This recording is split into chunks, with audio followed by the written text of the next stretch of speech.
உங்கள் வேதாகமத்தை நீங்கள் எடுத்துக்கொள்ளுங்கள். லூக்கா எழுதின சுவிசேஷம் 16வது அதிகாரம். லூக்கா எழுதின சுவிசேஷம் 16வது அதிகாரம் 9வது வசனம் முதல் 17வது வசனம் வரைக்கும் நாம் பார்ப்போம். நாம் கேட்போம். லூக்கா எழுதின சுவிசேஷம் 9வது அதிகாரம்,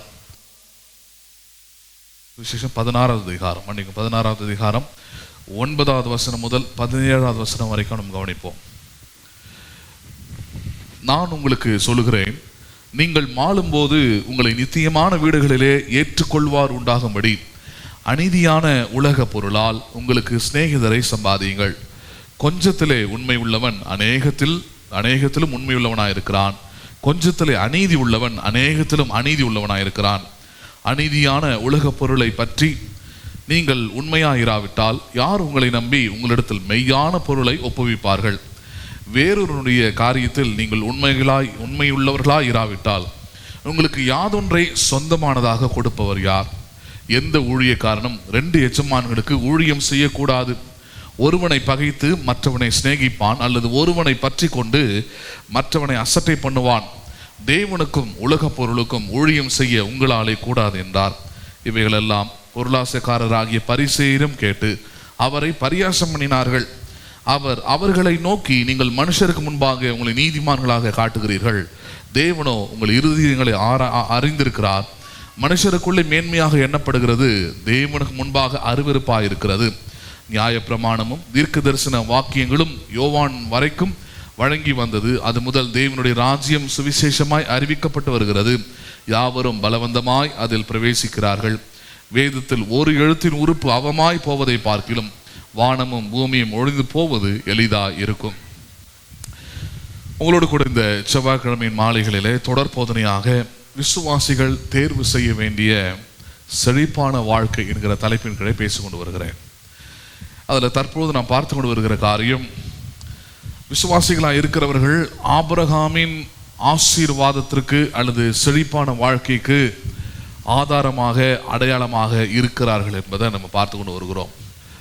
ஆபிரகாம் தேவனை விசுவாசித்தான், தேவன் அதை நீதியாக எண்ணினார். அதனால் தேவன் சொன்னபடியே அல்லது தேவன் வாக்குத்தத்தம் பண்ணினபடியே ஆபிரகாம் ஆசீர்வதிக்கப்பட்டான். அவன் வாழ்ந்த காலத்தில் அவன் சீமானா இருந்தான் என்று வேதம் சொல்கிறது. அவனோடு கூட இருந்த லோத்து அவனை பின்பற்றி அவனும் தேவனை அறிந்து அவனும் ஆசீர்வதிக்கப்பட்டு திரளான ஐஸ்வர்யமுடையவனாக இருந்தான். ஆனால் விசுவாசத்திலும் தேவன் எதிர்பார்த்த அந்த நீதியிலும் அவன் நிற்க முடியாமல் போய் கடைசியாக அவனுக்கு உண்டான எல்லாவற்றையும் அவன் எழுந்து போனதும் சபிக்கப்பட்ட ஒரு சந்ததியுமாய் அவன் மாறினான் என்பதை நம்ம பார்க்கிறோம். அப்போ விசுவாசிகளாக இருக்கிறவர்கள் ஒன்று நீங்கள் ஆபிரகாமின் சந்ததியாக வர முடியும், அல்லது லோத்துவை போல ஒரு சபிக்கப்பட்ட சந்ததியாக மனுஷர்களாக நீங்கள் மாறுவதற்கு இந்த உலகத்தில் வாய்ப்பு இருக்கிறது. இதில் என்னன்னா, நீங்கள் எதை தெரிந்து கொள்கிறீர்கள் அப்படின்னு தான் இருக்குது, கடவுள் கொடுக்கறது இல்லை.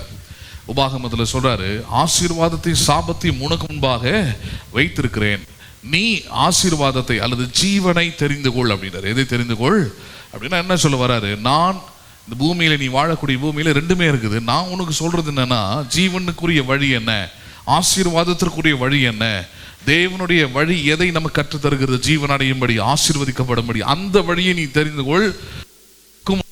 சந்ததிக்கும் எப்படி இருக்கும்? அது ஜீவனுக்குரிய வழியாக, ஆசீர்வாதத்திற்குரிய வழியாக அது இருக்கும் என்று தேவன் போதிக்கிறார். வசனம் ஃபுல்லாவே அதுதான், கடவுளுடைய வழி அது போதிக்குது. இந்த வழியில் இந்த வசனத்தின்படி விசுவாசித்தால், இப்படி செயல்பட்டால் நீ ஆபிரகாமின் சந்ததியாய் வாழ முடியும். லோத்தாக மாற வேண்டிய அவசியம் இல்லை. அவனை போல உன் வாழ்க்கை கெட்டு போய், அவனை போல ஒரு வாழ்க்கை சபிக்கப்பட்டு போய் நிந்திக்கப்பட்டு அல்லது ஒரு தரித்திரமுள்ள ஒரு வாழ்க்கைக்குள்ள போக வேண்டிய அவசியம் இல்லை என்பது என்ன பண்ணுகிறது? வேதம் நமக்கு போதிக்கிறது. அப்போ எந்த வழி சரியானது என்பதை நம்ம கவனிக்கலாம்.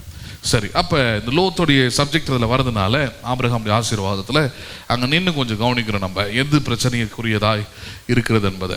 இயேசு முக்கியமாக இந்த பொருளாதாரத்தை குறித்துலாம் பேசுகிறார். அவர் காலத்தில் அவர் பேசும்போது சொல்றார், ஒரு மனுஷனுக்கு எவ்வளவு ஆஸ்தி இருந்தாலும் அது அவனுக்கு ஜீவன் அல்ல என்று போதிக்கிறார். போதிக்கிறது மட்டும் இல்லை, இன்னொரு வார்த்தையை அதில் அவர் ஆட் பண்ணுறாரு. பொருளாசையை குறித்து நீங்கள் எப்படி இருங்கள்? நீங்கள் எச்சரிக்கையாக இருங்கள். பி அவேர் ஆஃப் மெட்டீரியலிசம் அப்படின்றார். தம்முடைய மக்களுக்கு அப்படி போதனையை கேட்கக்கூடிய மக்களுக்கு ஆண்டவர் சொல்லுகிற வார்த்தை என்ன? பொருளாசையை குறித்து எப்படி இருங்கள்? நீங்கள் எச்சரிக்கையாக இருங்க அப்படின்றாரு. ஒரு சாதாரணமான விஷயமா தான் தெரியும். ஒரு இன்வெஸ்ட்மெண்ட் மாதிரி தான் தெரியும் அது பார்க்கறதுக்கு, அல்லது ஏதோ ஒரு எதிர்காலத்திற்கான ஒரு ஆதாரம், ஒரு நம்பிக்கை மாதிரி தான் தெரியும் உங்களுக்கு. பிசாசு அப்படி தான் மாயமாலத்தில் உங்களை கொண்டு போவான். ஆனால் பாயிண்ட் என்ன, பொருளாசை உள்ள எல்லா மனுஷருடைய முடிவும் என்னவா இருக்கிறது? காரிருள் என்று யூதால போதிக்கிறார். பொருளாசை உள்ள எல்லாருடைய முடிவும் என்ன இருக்கிறது? அது காரிருளாக இருக்கிறது. அது ஏசாவா இருந்தாலும் சரி, அல்லது பிழையாமா இருந்தாலும் சரி, அது யூதாசா இருந்தாலும் சரி, எல்லாருடைய பொருளாசை உள்ள எல்லாருடைய முடிவு என்னவா இருக்கிறது? காரிருள். அது செய்யும் போது, பண்ணும்போது, அந்த பொருளாசையில் இருக்கும் போது அது சரியானது தான். ஏன்னா அது உலக பிலாசபியோடு ஒத்து போகுது பொருளாசை என்பது. ஆனால் தேவனுடைய பிலாசபியில் என்னது? உன் பொருளாலும் உன் விளைவின் எல்லா முதற் பலனாலும் கர்த்தரை கனம் பண்றதுல பாரு. அது மட்டும்தான் உன்னுடைய தகுதி. அதை தாண்டி நீ வேற எதையும் யோசிக்காத. நம்ம என்ன பண்ணிட்டு அதெல்லாம் தாண்டி யோசிக்கிறோம். யார் வாங்குறது, யார் இதை செலவு பண்ணுறது, யார் என்னென்னலாம் பண்ணுறாங்க, அதெல்லாம் உங்களுக்கு தேவையற்றது இல்லையா? இப்போ நீங்கள் ஒரு இடத்துல போய் வேலை செய்கிறீங்க, உங்களுக்கு சம்பளம் கொடுக்குறாங்க. உங்களுக்கு சம்பளம் கொடுக்குற அந்த ஓனரோ இல்லை சம்பளம் கொடுக்குற அதிகாரியோ நீங்கள் என்னென்ன வீட்டில் பொருள் வாங்குறீங்க, என்னென்ன செய்கிறீங்க, என்னென்ன பண்ணுறீங்க அப்படின்னு பார்த்தா அவங்களுக்கு எப்படி இருக்கும் பாருங்கள். அப்போ ஆனால் அது உங்களுக்கு அநியாயமாக தெரியுது அவங்க செய்கிறது. ஆனால் அந்த அநியாயத்தை எங்கே செய்கிறாங்கன்னு பார்த்தீங்கன்னா, சபையில், ஊழியத்தில், ஊழியக்காரனுடைய வாழ்க்கையில் என்ன பண்ணுறாங்க ஜனங்க? சந்ததியாக வழி வழியாக இந்த காரியத்தை செஞ்சுக்கிட்டே இருக்கிறாங்க அவங்க. ஏன்னா அவங்களுக்குள்ள இருக்கிற பொருளாசை அவர்களை பேசவும் செயல்படவும் வைக்கிறது. பேசுறது புரியுதுங்களா உங்களுக்கு? ஆமாம், அவங்கள அப்படி பேச வைக்குது. அவங்கள பாஸ்ட்டுக்கு எல்லாம் இருக்குது, அது இருக்குது, இது இருக்குதுன்னு எது பேச வைக்குது? அவர்களுக்குள்ள இருக்கிற பொருளாசை தான் அப்படி பேச வைக்குது. உண்மையாக தேவனை விசுவாசிக்கிறோம் பாருங்க, எனக்கு கொடுத்துருக்கிறார், எனக்கு ஒரு சபையை கொடுத்துருக்கிறார், இது இல்லைன்னா எவ்வளோதான் நான் பொருளை சம்பாதிச்சாலும், எவ்வளோதான் நான் ஆஸ்தியை சம்பாதிச்சாலும் அது எனக்கு கேடாய் மாறுமே தவிர, அது எனக்கு தீமையாய் மாறுமே தவிர, அது எனக்கு சாபமாக இருக்குமே தவிர, அது எல்லா தீமைக்கும் வேறாக இருக்குமே தவிர, இவைகளெல்லாம் ஆசீர்வாதமாய் மாறுவதற்கு வாய்ப்பே இல்லை. நம்புறீங்களா நீங்கள் அதை? இப்போ சபையை, ஊழியத்தை எல்லாமே எது கொடுத்துருக்கிறாரு? உங்களுடைய எல்லா தீமைகளையும் நன்மையாக மாற்ற முடியாது. அதனால தான் மல்கியா 3 தெளிவாக சொல்றாரு, நீ சபிக்கப்பட்ட பூமியில வாழுகிறாய், சாபம் இந்த பூமியில இருக்கிறது, ஆனால் உனக்கு ஒரு பெரிய காரியத்தை தர. என்னது அது? உன் தசம்பாகங்களையும் காணிக்கைகளையும் ஆலயத்துல கொண்டு வந்து வை, வானத்தின் பலகணிகளை திறந்து இடம் கொள்ளாமல் போக மட்டும் ஆசீர்வாதத்தை என்ன பண்ணுவேன்? நான் வருஷிப்பேன். உன் கையில் இருக்கிறது கொஞ்சமா இருக்கலாம், ஆனால் அது நன்மையானதா இருக்கும். எப்படிப்பட்டதா இருக்கும்? அது ஆசீர்வாதம்னா அதுதான் குட்னஸ், நன்மையானதா இருக்கும் அப்படின்றாருங்க. அப்போ அதனால தான் பாருங்க, நம்ம இந்த நன்மையானதை பெறாதபடிக்கு இந்த பொருளாசை நம்முடைய விசுவாசத்தை, பொருளாசைக்கு நேர் எதிராக இருக்கிறது விசுவாசம் தான். விசுவாசிக்கிறவன் பொருளாசை உள்ளவனா இருக்க முடியாது. விசுவாசிக்கிறவன் கொடுக்கிறவனா இருப்பான், எல்லாவற்றிலும் கனப்படுத்துகிறவனா இருப்பான், எல்லாவற்றிலும் தேவனை மகிமைப்படுத்துகிறவனா இருப்பான். அவனுக்குள்ள பொருளாசை வர்றதுக்கு வாய்ப்பே கிடையாது அங்கே. ஆனால் விசுவாசம் இல்லாதவன் பாருங்க, கண்டிப்பாக யாராக தான் இருக்க முடியாது? பொருளாசைக்காரனாக தான் இருக்க முடியும். பொருளாசை ரொம்ப ஈஸியாக நம்ம புரிஞ்சுக்கிற மாதிரி வச்சுக்கலாம். கடவுளுக்குரியதை நான் எனக்குரியதாக எடுத்துக்கொள்ளும் பொழுது, பயன்படுத்தும் போது அது என்னவாக இருக்கிறது? அது பொருளாசையாக இருக்குது. அப்படி சிம்பிளாக அதை புரிஞ்சுக்கலாம். அதை ரொம்ப அதிகமாகலாம் அதில் போக வேண்டியதில்லை. காயின் எப்படி பொருளாசைக்காரனாக மாறினா, தேவனை அவன் மந்தையின் தலையீற்றும் முதன்மையும் கொழுமையுமான அந்த காணிக்கையை தம்பி வைக்கும் போது, அதே காரியத்தை அவன் என்ன பண்ணலாங்க? தேவனுக்குரியதை அவன் செய்யல பாருங்க. தான் மனசுல என்ன பட்டது, எனக்கு என்ன சரின்னு தோணுது அதை நான் செஞ்சுட்டு போறேன்னு பண்றான். ஆனா தேவன் அப்படிப்பட்டவர் அல்ல. அவர் எதிர்பார்க்கிற ஒன்று இருக்கிறது, அவர் சொல்லி இருக்கிறது ஒன்று இருக்கிறது. அதை நீங்கள் செய்யும் போது, என் வார்த்தையின்படி செய்கிறவன் எவன் தான் அப்படி இருக்குது. அப்போ அவர் என்ன சொல்லியிருக்கிறாரோ அதன்படி செய்யும் போது ஆசீர்வாதமே தவிர, எனக்கு தோணுது என்னால் இப்படி தான் முடியும், நான் அப்படி தான் செய்வேன் அப்படின்றதுனால ஆசீர்வாதம் அங்கே வரவே வராது, நன்மை உண்டாகாது பாருங்க. அப்போ அதில் கவனமாக இருக்கணும். அப்போ சரி, அப்போ இது குறித்து தான் நம்ம பார்த்துக்கிட்டு வரோம். அதில் பார்க்கும்போது இன்னைக்கு நம்ம கடந்த வாரத்தை நம்ம அதை ஆரம்பிச்சிருந்தோம் இல்லையா? அந்த லூக்கா எழுதின சுவிசேஷம் 16வது அதிகாரத்தில் இயேசு இங்கே இந்த பொருளாதாரத்தை குறித்து என்ன பண்ணுறாங்க? பேசுகிறாங்க. பேசும்போது அந்த கொஞ்சத்தில் உண்மை உள்ளவனாக இருந்தால் அநேகத்தில் என்ன பண்ணப்படுவாய்? நீ ஆசீர்வதிக்கப்படுவ, இல்லை உனக்கு அநேகமாக உண்டாகும், உன்னை நம்பி பொறுப்பெல்லாம் கொடுப்பாங்கன்னு பேசுகிறார். பேசிக்கிட்டே வரும்போது இந்த பரிசியர்கள் அங்கே இருக்கிறாங்க. பரிசியர்கள் யாருன்னா, அவங்களும் வேதத்தின்படி படித்து, வேதத்தின்படி நாங்கள் தான் சரியாக நடந்து கொள்கிறோம் மேன்மை பாராட்டுறவங்க, எல்லாருக்கும் முன்னாடி பெருமை பாராட்டுறவங்க, மேன்மை பாராட்டுறவங்கள பெருமை பாராட்டுறவங்க. அதாவது பரிசியனுடைய ஜெபம் நமக்கு தெரியும் இல்லையா? ஒரு ஆயக்காரனும் ஜெபம் பண்ணுறான்.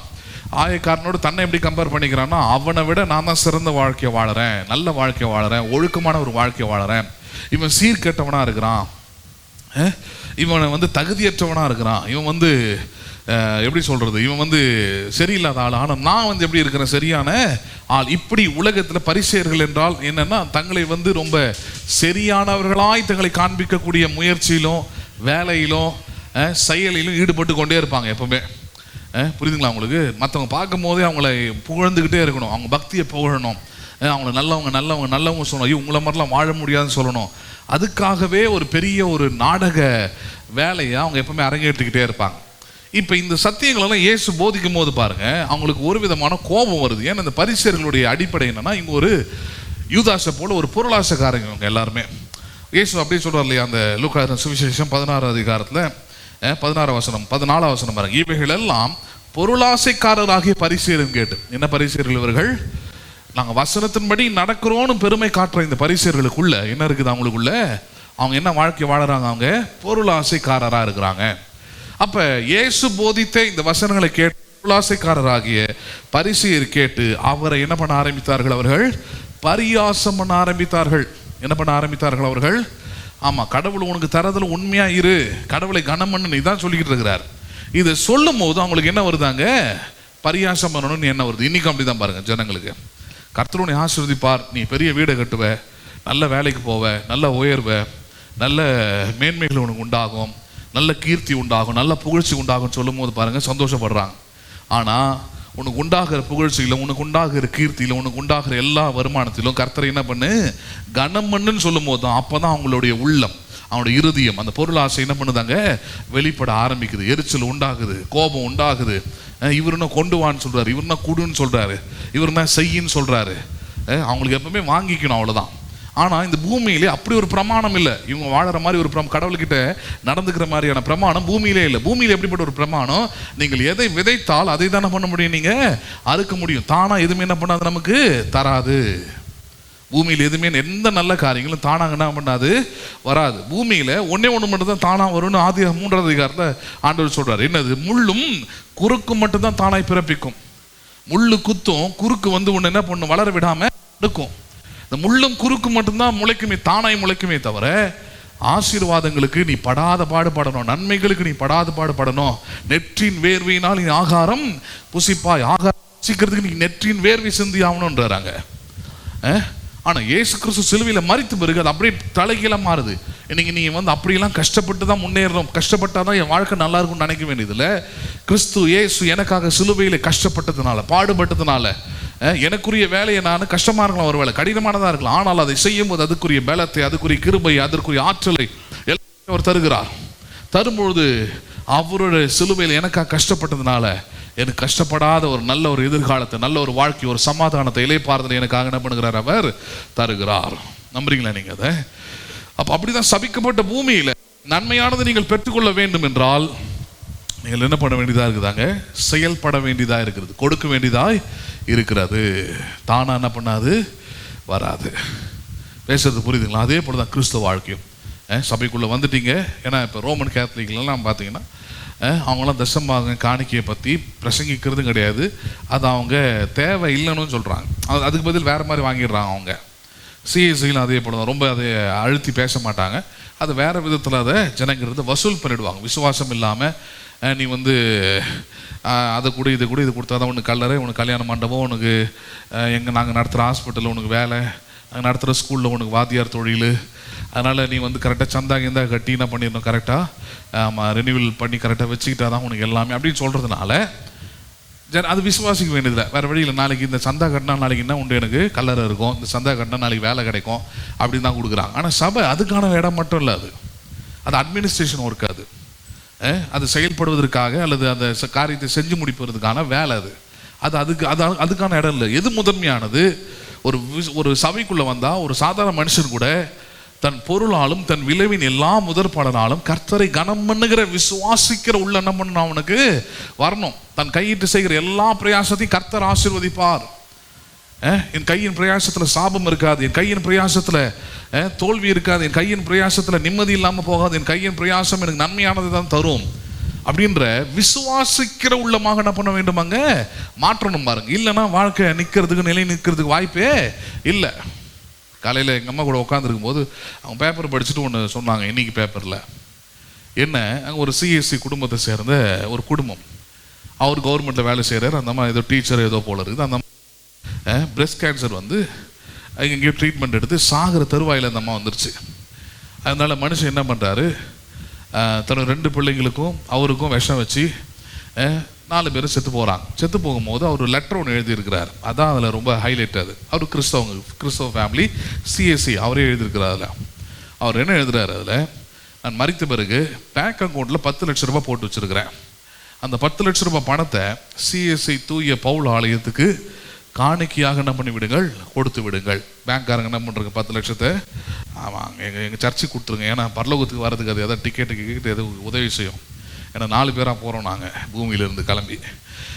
அது ஒன்று. சரி, மிச்சம் இருக்கிறது வீடு அந்த ஆஸ்தி கீஸ்திலாம் அதெல்லாம் விற்று ஏழைங்களுக்கு என்ன பண்ணிடுங்க, நீங்கள் கொடுத்துருங்க. விசுவாசிக்கிறதுக்கு வக்கு இல்லை.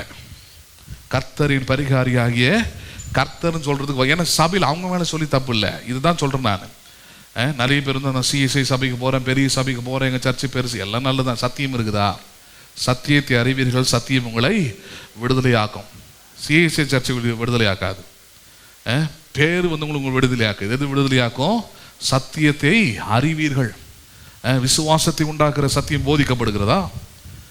இல்லை வெறும் சம்பிரதாயம், வெறும் காரியங்களுக்கு ஏற்ற காரியங்கள் அங்கே நடக்குதான்றதை கவனிங்க. அப்போல்லாம் தான் ஜனங்களுக்கு சொல்கிறோம். ஜனங்கள் வந்து தானால் அழிகிறது இல்லை, பரிதாபப்பட வேண்டியதில்லை. சில நேரத்தில் நல்லா யோசிச்சு பார்த்தா, ஏன்னா ஓசியால் தெளிவாக சொல்கிறது, என் ஜனங்கள் அறிவில்லாமையினாலே அவங்க அறிவை வெறுத்தாங்கன்னே இருக்குது. எதை வெறுத்தார்கள்? அவர்கள் அறிவை வெறுத்தாருங்க. அறிவை வெறுக்கிற ஜனங்க தான் இங்கே வரதில்லை. அறிவை விரும்புகிறவங்க தான் இந்த சபைக்கு வர முடியும். அறிவை விரும்புகிறவங்க தான் எல்லா ஆராதனையிலும் இங்கே இருக்க முடியும். அறிவை விரும்புகிறவங்க தான் ஆராதனைக்கு வரணுன்ற எண்ணம் இருக்க முடியும். அறிவை விரும்புகிறவங்க தான் இந்த ஆராதனை ஆன்லைன்லேயாவது கேட்கலான்ற எண்ணம் வரும். அறிவை வெறுக்கிறவங்க என்ன பண்ண முடியாது, இங்கே வர முடியாது. அப்படி வராத ஆட்களுக்கு நிச்சயமாக அழிவு உண்டு. ஏன்னா வசனத்தின்படி அது அப்படி தான் உண்மை. என் ஜனங்கள் அறிவில்லாமையினாலே சங்காரம் ஆவார்கள். ஆகும் போது பரிதாபம் தான் பட முடியுமே தவிர, ஜெபிக்கிறேன்னு ஒரு பேருக்கு சொல்ல முடியுமே தவிர, அவர்களை யாராலையும் காப்பாற்ற முடியாது. ஏனென்றால் காப்பாற்ற வேண்டியவர் தேவன், மனுஷன் அல்ல. என்னுடைய லிமிட் என்ன, என்னுடைய லெவல் என்ன, என்னுடைய அளவு என்ன, என்னுடைய தகுதி என்ன? போதிப்பது, அவ்வளோதான். என்ன பண்ணுவது? போதிப்பது. அதனால தான் சொல்றாரு, ஆவியானவர் சபைகளுக்கு சொல்லுகிறதை காதுள்ளவன் கேட்கிறவன். நல்ல காது, நல்ல வசதி, நல்ல ஆரோக்கியம் இருக்கும்போது கேட்டினா நல்லா இருப்ப. இல்லை வேற ஏதாவது சிந்தனையில் போய் மாட்டிக்கிட்டீங்கன்னா செதஞ்சு போயிடுவேன். அதனால இந்த சபையில் இருக்கிற பிள்ளைங்களுக்கெல்லாம் சேர்த்து தான் சொல்கிறேன். வாலிப பிள்ளைகளுக்கு, ஆண் பிள்ளைகள், பெண் பிள்ளைகள், யாராக இருந்தாலும் சரி, உங்கள் எதிர்காலத்தை, உங்கள் வாழ்க்கையை நீங்கள் நல்ல விசுவாசம் உள்ளதாக வளர்த்து கொள்ள வேண்டும். வளர்த்து கொண்டு உங்களுக்கு ஒரு துணையை உங்களுக்கு தேடுறீங்க, உங்களுக்கு ஒரு துணை உண்டாகுதுன்னா நீங்கள் பார்க்க வேண்டிய ஃபஸ்ட்டு காரியமே உங்களுடைய விசுவாச அளவு, உங்கள் ரட்சிப்பின் அளவில் அவங்க இருக்கிறாங்களான்னு பார்க்கணும். Equal to your faith and the salvation.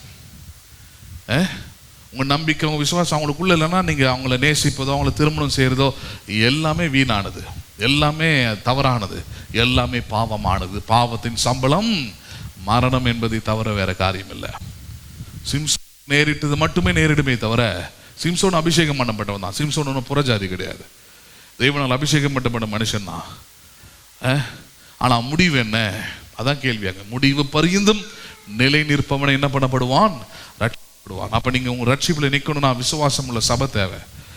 தேவனுடைய வார்த்தையினால் வழிநடத்துகிற சபை தேவை, போதிக்கிற சபை தேவை, தேவனை மட்டுமே முன்னிட்டு செயல்படுத்துகிற சபை தேவை.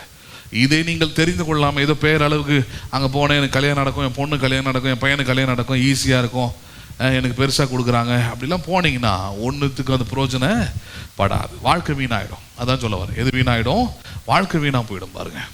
அதனால தான் நீங்கள் ரொம்ப ஜாக்கிரதையாக இருக்கும் இருக்கிற ஆளுங்க. நீங்கள் சபைக்கு வருவது நோக்கம் என்ன, இங்கே என்ன போதிக்கப்படுகிறதெல்லாம் காது கொடுத்து கேட்கணும். ஏன்னா இங்கெல்லாம் சில நேரத்தில் நான் பார்க்குறது உண்டு, இடறி போன ஆட்களை பல வருஷமாக வந்திருப்பாங்க, வசனத்தை கேட்குற மாதிரி உட்காந்துருப்பாங்க, ஒன்றுமே கேட்டிருக்க மாட்டாங்க அவங்க. ஏன்னா அப்படி நடக்கிறது, வெளியே போனோன்னே நடந்துக்கிறது முற்றிலும் நான் எதுலாம் இங்கே சரியில்லைன்னு சொன்னோன்னா அதுதான் செஞ்சுக்கிட்டு இருப்பாங்க. அப்படி போயிட்டீங்கன்னா வாழ்க்கை பரிதாபமானதாக நம்ம பண்ணிடுது, மாறிடும். அதனால தான் இங்கே இயேசு போதிக்கிறார் இந்த இடத்துல. பரிசீலில் பார்த்துட்டு பேருக்கு வெளியே நீங்கள் நல்லா ஆவிக்குரியவர்களாக அவங்கள காட்டிக்கொள்றீங்க, ஆனால் உங்களுக்கு உள்ளம் எப்படிப்பட்டதாக இருக்குது? பொருளாசையை பற்றி இருக்கிறது. அதனால தான் என்ன பண்ணுறாங்க? அவரை பரியாசம் செய்தார்கள். என்ன பண்ணினார்கள்? அவர்கள் பரியாசம் செஞ்சாங்க. 15 வசனம், அவர் அவர்களை நோக்கி, நீங்கள் மனுஷருக்கு முன்பாக உங்களை நீதிமான்களாக காட்டுகிறீர்கள். யாருக்கு முன்பதாக நீதிமான காட்டுற வேலை? ஆமாம், பார்க்குற மனுஷங்கள்லாம் சொல்லுவாங்க நீதிமான் நீதிமான் நீதிமான். பைபிள் படிக்கிறார், சர்ச்சுக்கு போகிறாரு, அது இதுன்னு எல்லாம் சொல்லுவாங்க. ஆனால் கடவுளுக்கு மட்டும்தான் தெரியும் அவங்களுக்குள்ள என்ன இருக்குது. பொருளாசை இருக்கிறது. அவர்கள் தேவனுடைய வசனத்தை, தேவனுடைய சத்தியத்தை பரியாசம் பண்ணுகிறவர்கள். என்ன பண்ணுகிறார்கள் அவர்கள்? பரியாசம். எதை பண்ணக்கூடிய ஜனங்கள் அவர்கள்? பரியாசம் பண்ணக்கூடிய ஜனங்கள். பாருங்க, கடந்த தினத்தில் சில ஒரு திருமணம் ஒன்று நடக்குது பாருங்க. அது நடக்கும்போது அங்கே நடந்த சில சம்பவங்களை பார்த்து அதெல்லாம் தான் அந்த பரியாச கூட்டம் தான் வெளிப்பட்டது பாருங்க. இங்கே அதே குடும்பத்தை சேர்ந்த ஒரு பெண்ணுக்கு திருமணம் நடக்கும்போது இங்கே மூச்சு கட்டி எல்லாம் நம்ம செய்கிறோம், அது சிறந்து தான் முடியுது. ஆனால் அதில் அவ்வளோ குறை பேசுனாங்க. அதில் முக்கியமாக 2 குறை பேசப்படுது. ஒன்று, வந்தவங்களுக்குலாம் ஒரு டீ காஃபியை கொடுக்கல என்ன அப்படின்னு ஒரு மாதிரி கேவலமாக பேசினாங்க, இப்போ பாஸ்ட் என்ன அப்படின்னு. இன்னொன்று, நான் திருமணம் இப்போ பண்ணிக்கிட்டு அந்த பொண்ணு இங்கேயே சொன்னான், எல்லாருக்கும் சொல்லிட்டு விறுவிறுன்னு எழுந்து வர போனான். ஆராதனையும் முடியல, திருமணமே முடியறதுக்கு முன்னாடியே எல்லாருக்கும் முன்னாடி எழுந்து போனான். என்ன சொல்லிட்டு போனான்னா, வந்தவங்களுக்குலாம் ஒரு சேர் போட வக்கில்லை உங்கள் பாஸ்டருக்கு அப்படின்னா. அப்போலாம் இவ்வளோ சேர் இருக்குது இப்படி சொல்லிட்டு தான் போனான். இந்த குடும்பத்தார் அவ்வளோ மோசமாக சபையை என்னெல்லாம் இப்படி பேசுகிறாங்க. அதெல்லாம் பேசிட்ட பிறகு தான் அவங்களுக்கு நல்ல இடத்த கொடுத்து கனத்தை கொடுத்து இடத்த கொடுக்குறேன். ஆனால் அவங்க மாறுற மாதிரி இல்லை. நான் அப்போ தான் அவங்க கல்யாணத்துக்கு போகிறேன். அங்கே போனால் நடத்துறது கூட அங்கே ஆள் இல்லை, செயல்படுத்துறது கூட ஆள் இல்லை. ஒரு கல்யாணத்தில் நான் போய் ஒரு கிறிஸ்துவ திருமணத்தில் ஒரு மணமகள் மட்டும் தனியாக நிற்கிற ஒரு கல்யாணம் அங்கே தான் பார்த்தேன். நான் எவ்வளோ இடத்துக்கு போயிருக்கேன் நான்.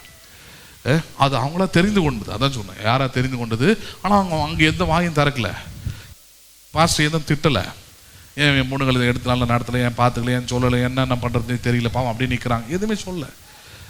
ஏன் அவங்களுக்கு இதை பார்த்தா இது சின்னதாக இருக்குது, உள்ளூர்காரங்க நம்ம என்ன வேணா பண்ணிடலாம், பேசிடலாம் அப்படின்னு நினைக்கிறாங்க. ஆனால் இது எல்லாம் யார் பார்த்துக்கிட்டே இருக்கிறது? தேவன் பார்த்துக்கிட்டே இருக்கிறார். இதெல்லாம் இதோடைய இந்த மனப்பான்மையே சரியானது இல்லை. நம்புறீங்களா நீங்கள்? இது எல்லாமே அப்போ அதனால தான் சொல்கிறார், மனுஷருக்கு முன்பதாக தங்களை நீதிமான்களாக என்ன பண்ணுறாங்க, அவங்க காட்டுறாங்க. ஆனால் தேவனோ உங்கள் இருதயங்களை என்ன பண்ணியிருக்கிறார்? அவர் அறிந்திருக்கிறார். எதை அறிந்திருக்கிறார் அவர்? கடவுள் பார்க்குற இருதயத்தில் பாருங்கள். கடவுள் உங்கள் இருதயத்தை பார்க்கும்போது எதை நீங்கள் காட்டணும்? உங்கள் விசுவாசத்தை. கடவுள் உங்கள் இருதயத்தை பார்க்கும்போது உங்கள் இருதயத்தில் இருக்கிற அன்பை பார்க்கணும், உங்கள் இருதயத்தில் இருக்கிற இரக்கத்தை பார்க்கணும், உங்கள் இருதயத்தில் இருக்கக்கூடிய நல்ல எண்ணங்களை அவர் பார்க்கணும், உங்கள் இருதயத்திலிருந்து புறப்படக்கூடிய நல்ல சுவாபங்களை அவர் பார்க்கணும், உங்கள் இருதயத்தில் இருக்கக்கூடிய நம்பிக்கை நிறைந்த எண்ணங்களை அவர் பார்க்கணும், உங்கள் இருதயத்தில் இருக்கக்கூடிய விசுவாசத்தை தேவன் என்ன பண்ண வேண்டும்? பார்க்கணும். அப்போ அப்படிப்பட்ட ஒரு இருதயமாய் நீங்கள் தான் மாற்றணும். இருதயம் அப்படி தானாக வராது. வசனத்தை கேட்டு இயேசுவை அறிந்து அந்த ஞானத்தில் அந்த அறிவில் வளரும் போது இருதயம் அப்படிப்பட்ட பண்பட்ட இருதயமாய் மாறுது பாருங்க.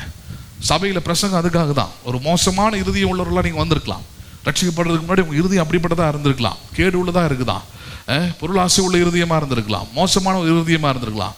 ஆனால் சபைக்குள்ளே வந்த பிறகு பிரசங்கத்தை, நல்ல பிரசங்கத்தை கேட்கும் போது உங்கள் இருதயத்தில் பரிசுத்த ஆவியினர் கிரியை செய்யும் போது, தேவனுடைய வசனம் சத்தியமாக போதிக்கப்படும் பொழுது உங்கள் இருதயம் விசுவாசமும் அன்பும் தெளிந்த புத்தியும் ஞானமும் நம்பிக்கையும் இன்பமான பேசக்கூடிய வார்த்தைகளும் கிருபை நிறைந்த வார்த்தைகளும் பேசக்கூடிய இருதயமாக என்ன பண்ணணும்? அது மாறணும்.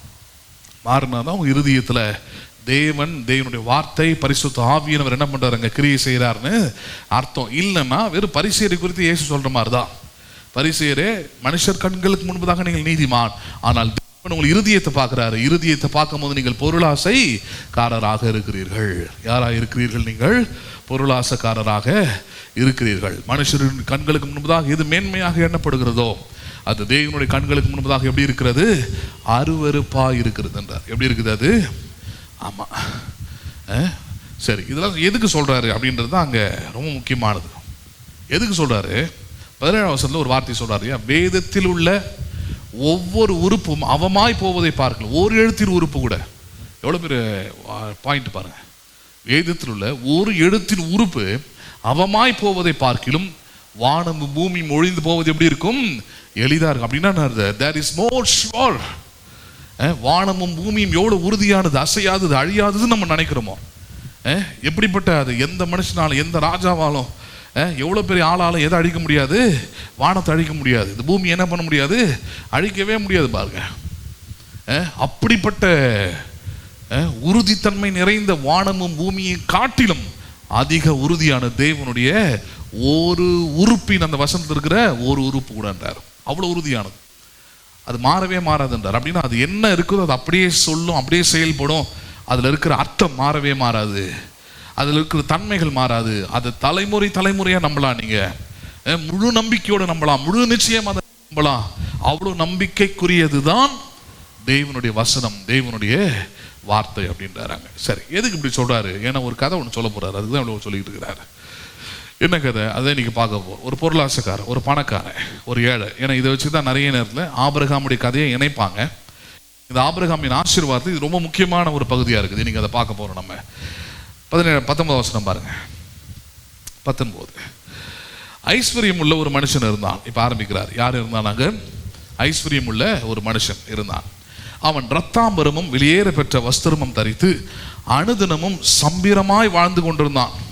எப்படி வாழ்ந்து கொண்டிருந்தான் அவன்? ஆமா, ரெண்டு மனுஷங்களை பற்றி அவங்க வாழ்க்கை எப்படி இருந்ததுன்ற பற்றி இயேசு சொல்றார். இப்போ இதுல எது தவறு சரின்னே போதிக்கல, என்ன வாழ்க்கையை வாழ்ந்தாங்கன்னு தான் சொல்றார். லைஃப் ஸ்டைல், அவ்வளவுதான். சரி, லைஃப் ஸ்டைல்னு பார்க்கும்போது என்ன லைஃப் ஸ்டைல் இருந்தது அவங்களுக்கு? ஐஸ்வர்யம் உள்ள எப்படி இருக்கிறான், எப்படி வாழ்ந்தானா அவன்? இரத்தாம்பரமும் வெளியேற பெற்ற வஸ்திரமும் அனுதினமும் சம்பீரமாய் வாழ்ந்து வந்தான் இருக்கு. சரி, இதில் அவன் செஞ்சது எதுவுமே தப்பு கிடையாது. அவன் ரத்தாம்பரத்தில் வாழ்ந்ததும், வெளியேற பெற்ற வஸ்திரத்தை உடுத்தினதோ அல்லது சம்பரமாய் வாழ்ந்ததோ தப்பே கிடையாது. ஏன்னா இயேசு அதெல்லாம் போதிக்கிறார். வசனமே அதை சொல்லுது, வாக்குத்தத்தமே அதை சொல்லுது. நீங்கள் சம்பூர்ணமாய் சாப்பிட்டுன்றது. எப்படி சாப்பிட்டு அதெல்லாம் வாக்குத்தத்தமாய் கொடுத்துருக்கிறார். வாக்குத்தத்தமாக கொடுத்துட்டு அப்புறம் இவன் அப்படி சாப்பிட்டானா தப்புன்னு போதிக்கிறாரா? இல்லை. ஏன் தப்பாக மாறுச்சுன்றது தான் அங்கே பாயிண்ட். ஏன் அப்படி தப்பாக மாறுச்சு? அவன் செய்த செயல்கள் எல்லாம் ஏன் அவனுக்கு எதிராகவே திரும்பினது? அவன் இரத்தாம்பரமும் வெளியேற பெற்ற வஸ்திரமும் சம்பீரமாய் வாழ்ந்தது ஏன் அவனுக்கு எதிராகவே மாறுச்சு? நரகத்துக்கு போகிறதுக்கு ஏதுவாய் அது ஏன் மாறுச்சுன்றதை பின்னாடி பார்க்க போகிறோம். சரி, இதில் முதல்ல இவனுடைய வாழ்க்கை எப்படி? ரெண்டாவது இன்னொரு மனுஷன் அங்கே எடுத்து காமிக்கிறார். யாரு? லாசருன்னு ஒரு மனுஷன். லாசரு என்னும் பேர் கொண்ட ஒரு தரித்திரனும் இருந்தான். அவன் பருக்கள் நிறைந்தவனாய் அந்த ஐஸ்வர்யவானுடைய வாசலுக்கே கிடந்து, எங்கே கிடந்து? அவன் வாசலுக்கே கிடந்து அவனுடைய மேஜையிலிருந்து விடும் துணிக்கைகளினாலே தன் பசியை ஆற்ற ஆசையாக இருந்தான். நாய்கள் வந்து அவன் பருக்களை நக்கிற்று. சரி, லாசருன்னு ஒரு பேர் கொண்ட ஒரு தரித்திரன். என்ன அவன் பேர்? என்னது அவனுக்கு பேர்? இங்கே பாயிண்ட்டே என்னன்னா பொருளாசைக்காரன், தரித்திரன், அவ்வளோதான் இங்கே பாயிண்ட். சரி, இதில் எது மேன்மையானதுன்னு பேசலை. நீங்கள் பொருளாசைக்காரனாக மன்னிக்கோ, நீங்கள் பணக்காரனாக ஐஸ்வர்யவனாக இருப்பது தப்பு, ஏழையாக இருக்கிறது தான் பெருசு, அப்படி பேசுகிறேன். ஏன்னா இன்னைக்கு பிரசங்கமே அப்படி தான் ஓடிக்கிட்டு இருக்குது. லாசருவை போல் இன்னைக்கு சாயந்தரம் கூட பார்த்தேன், ஒருத்தர் யூடியூப்ல ப்ரேயர் பண்ணியிருக்கிறார். ப்ரேயர் பண்ணுறார் ஆன்லைனில், யூடியூப்ல உட்காந்துக்கிட்டு நல்லா தாடி இதெல்லாம் போட்டுக்கிட்டு முடியெல்லாம் நல்லா நீட்டாக வச்சுக்கிட்டு நல்லா வெள்ளை அங்கி போட்டுக்கிட்டு எல்லாரும் ஜெபிங்க, விசுவாசிகளே ஜெபிங்க, இதை பார்க்குறவங்களாம் ஜெபிங்க, என் கூட சேர்ந்து ஜெபிங்கன்றார். என்ன ஜெபம்னு பார்த்தா, ஆண்டவரே என்னை ஐஸ்வர்யானமான போல வாழ வைக்காதீங்க, எனக்கு ரத்தாம்பரம் தேவையில்லை, வெளியேற பெற்ற வஸ்திரம் தேவையில்லை, என்னை லாசருவை போல தரித்திரனா என்னை வாழ வைங்க. எப்படி வாழ வைங்க? அப்படி ஜெபம் பண்ண சொல்றார். லாசருவை போல தரித்திரனா என்னை வாழ கேளுங்க, கேட்டால் ஆண்டவர் தருவார். இதுல தர வேண்டியது இருக்குது. சரி, என்ன தருவார்? இந்த வாழ்க்கையை கொஞ்சம் யோசிச்சு பாருங்க. லாசரு என்னும் பேர் கொண்ட ஒரு தரித்திரன் இருந்தான். அவன் யார் வீட்டு வாசல் இருந்தான்? அவன் ஐஸ்வர்யானுடைய எவ்வளோ இடம் இருக்குது, ஆனால் எவ்வளோ இடத்த விட்டுட்டு ஐயா எங்கே தான் இருக்கிறார் அவரு. சரி, எதுக்கு அங்கே இருந்தான்? அதான் இருக்கிறது அடுத்த பாயிண்ட். எதுக்கு அங்கே உட்காந்துருந்தானா? விசுவாசத்தினாலேயோ நம்பிக்கையினாலேயோ தேவனுடைய பிள்ளையா இருந்ததுனாலேயே அங்கே உட்காரல, சுவிசேஷம் சொல்றதுக்காக அங்கே உட்காரல. எதுக்கு உட்கார்ந்தான் தெரியுமா? தன்னுடைய வயிற்று பசியை போக்குறதுக்காக உட்கார்ந்துருந்தான். சுயநலவாதியா. ஹலோ, எதுக்கு உட்கார்ந்துருந்தான் அவன்? தன்னுடைய வயிற்று பசி போக்குறதுக்கு. என்னது வசனம் சொல்லுது பாருங்க தெளிவா. 21. அவனுடைய மேஜையிலிருந்து விழுந்த துணிக்கைகளினாலே தன் பசியை ஆற்ற எப்படி இருந்தான் அவன்? ஆமா, பசி கூட அவருக்கு ஏழை வீட்டுக்கு தேவையில்லை. யார் வீட்டு மேஜையிலிருந்து வேணும்? அது கேடுகட்டவன். லாசரு மாதிரி ஒரு கேடுகட்ட கேரக்டர் ஊர்லேயே பார்க்க முடியாது. நீங்கள் இந்த கேடுகட்ட கேரக்டர் தான் உயர்ந்த கேரக்டரை நிறைய பேர் பேசுகிறாங்க. ஏழைகளோடு ஏழையாக சேர்ந்துக்கோ. ஹலோ, பொதுவாக அப்படி தான் இருப்பாங்க. பார்த்துருக்குறீங்களா? எங்கேயாவது இந்த மாதிரி ஒரு கேரக்டரை பார்த்துருக்குறீங்களா நீங்கள்? ஒரு பெரிய மாளிகை கோபுரம், ஒரு பெரிய பணக்காரன், அவன் வீட்டு வாசல்லே ஒரு ஏழை. பார்க்கவே முடியாது, நீங்கள் பார்க்கவே முடியாது. அவன் லெவலுக்கு தான் போவான் அவன். இப்போ நாங்கள் கோட்டர்ஸில் இருக்கும்போது நான் சொல்லிடுறேன், நைட்டில் வந்து ஒரு பாத்திரத்தை வச்சு பிச்செல்லாம் எடுப்பாங்க. எல்லா கோட்டர்ஸில் இருக்கிற எல்லா வீட்டுக்கும் வந்துட்டு போவான் அவன். எல்லார் வீட்டுக்கு அதையும் தட்டுவான், கீழே இருந்து அம்மான்னு கத்துவான், கத்திக்கிட்டே கிடப்பான். ஆனால் எங்கள் வீட்டு பக்கத்துலேயே இருந்தது கலெக்டருடைய வீடு, இப்பயும் இருக்குது. முகாம் அலுவலகம் மாட்டியிருக்கான். அப்போ வந்து கலெக்டர் பங்களா, அது பேர். கலெக்டர் குடும்பமாக அதில் தான் வாழ்வாங்க, இருக்கிறாங்க. அந்த வீட்டு பக்கம் ஒரு நாள் நின்று அவன் அம்மானு கூப்பிட்டதே கிடையாது.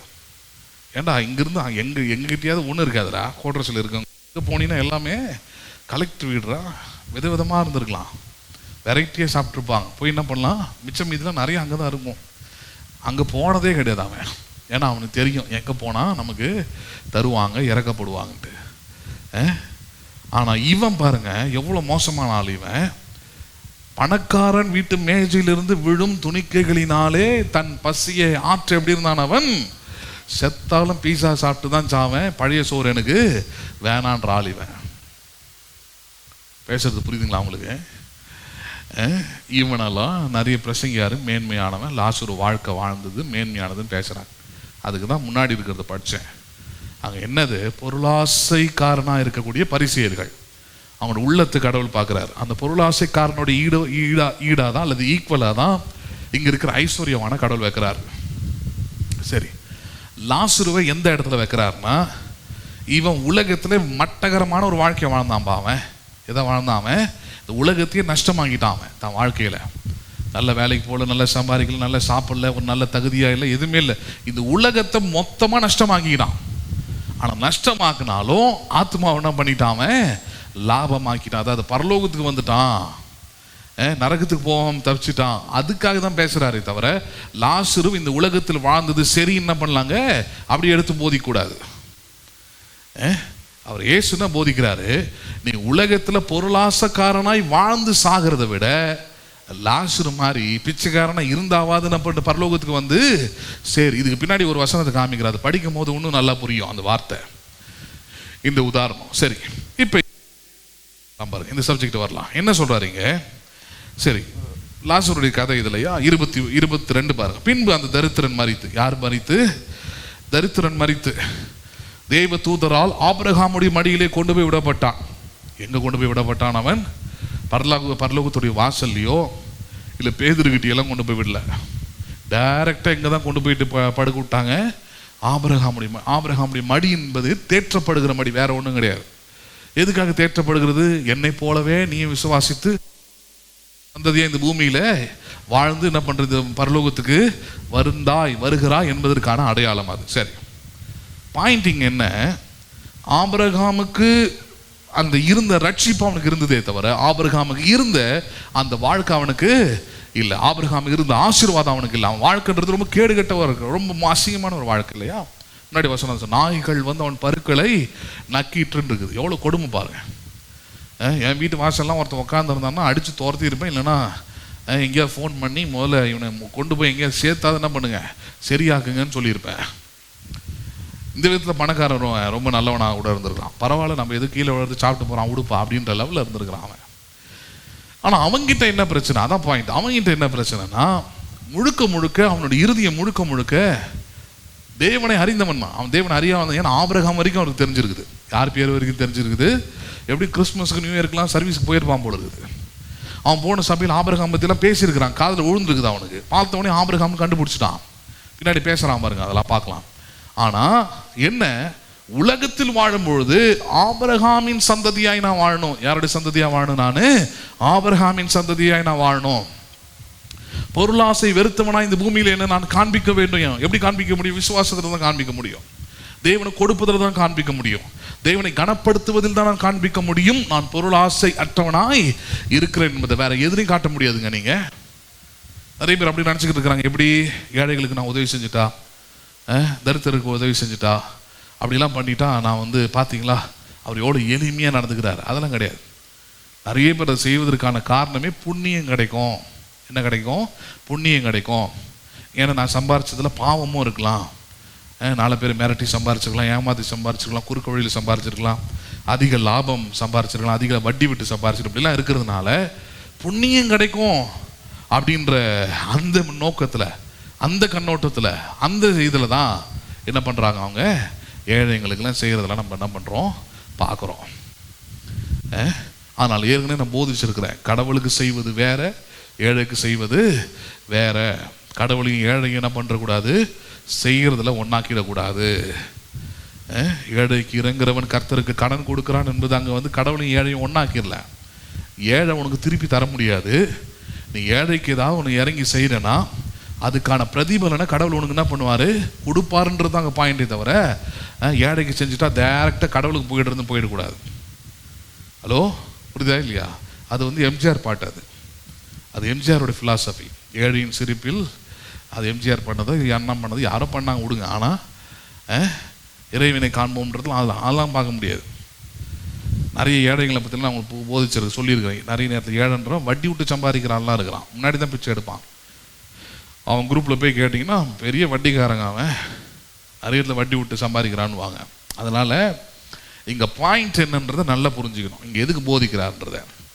இவன் எல்லாமே ரத்தாம்பர விலையேறி பெற்ற வஸ்திரங்களை உடுத்து சம்பீரமாய் சாப்பிட்டு, ஆனால் யாரற்றவனாய் வாழ்கிறான் அவன், தேவனற்றவனாய், தேவனை விசுவாசிக்காதவனாய், தேவனுடைய சித்தத்தை செய்யாதவனாய், பொருள் ஆசையை வெறுத்தவனாய், தேவனுக்குரியதை கொடுத்து கனம் பண்ணாதவனாய் ஒரு ஐஸ்வர்யமான பண்ணிட்டான். அந்த பூமியில வாழ்ந்துட்டான். நல்லா புரிஞ்சுக்கணும். நிறைய பேர் இந்த சபைக்கு ஆண்டவர் கொடுக்காம இருக்கிறது என்ன, ஆண்டவர் விட்டு விலகிறது காரணம் என்ன, பின்மாறி போகிறதுக்கான காரணம் என்ன? கடந்த ஞாயிற்றுக்கிழமை கூட நான் உங்களுக்கு சொல்லியிருந்தேன். ரொம்ப தரித்திரத்தில், ரொம்ப ஏழையில், வாடகை வீட்டில் அப்படிலாம் இருக்கும்போது எங்கே இருக்கிறாங்க? அவங்க சபையில் இருப்பாங்க. ஏதோ ஒரு பணம், சில லட்சங்கள், சில ஆயிரங்கள் வந்த பிறகு ஒரு நல்ல வீடு, சொந்த வீடை கட்ட முடியுது, ஒரு நல்ல ஒரு தொழில் ஒரு ஆரம்பிச்சிட முடியுதுன்னா எங்கே இருக்க முடியல? அவங்களால சபையில் இருக்க முடியாது. ஏன்? அவங்களுக்கு பாயிண்டாக தான் பிசாசு எது தடுக்கிறான். நீங்கள் ஏழையாக இருக்கும்போது உண்மையாக இருந்தால் அதோடு முடிச்சுக்கோ. இப்போ பணம் வந்துருச்சு. இப்போ என்ன வந்துருச்சு? உனக்கு பணம் வந்துருச்சு, பொருளாதாரம் வந்துருச்சு. இனிமேல் பணத்தை சேர்க்கறத பாரு, அது மேன்மை பாராட்டுறத பாரு. இங்கே உட்காந்துக்கிட்டு இந்த ஆள் இப்படி தான் பிரசங்கம் பண்ணிக்கிட்டே இருப்பாங்க.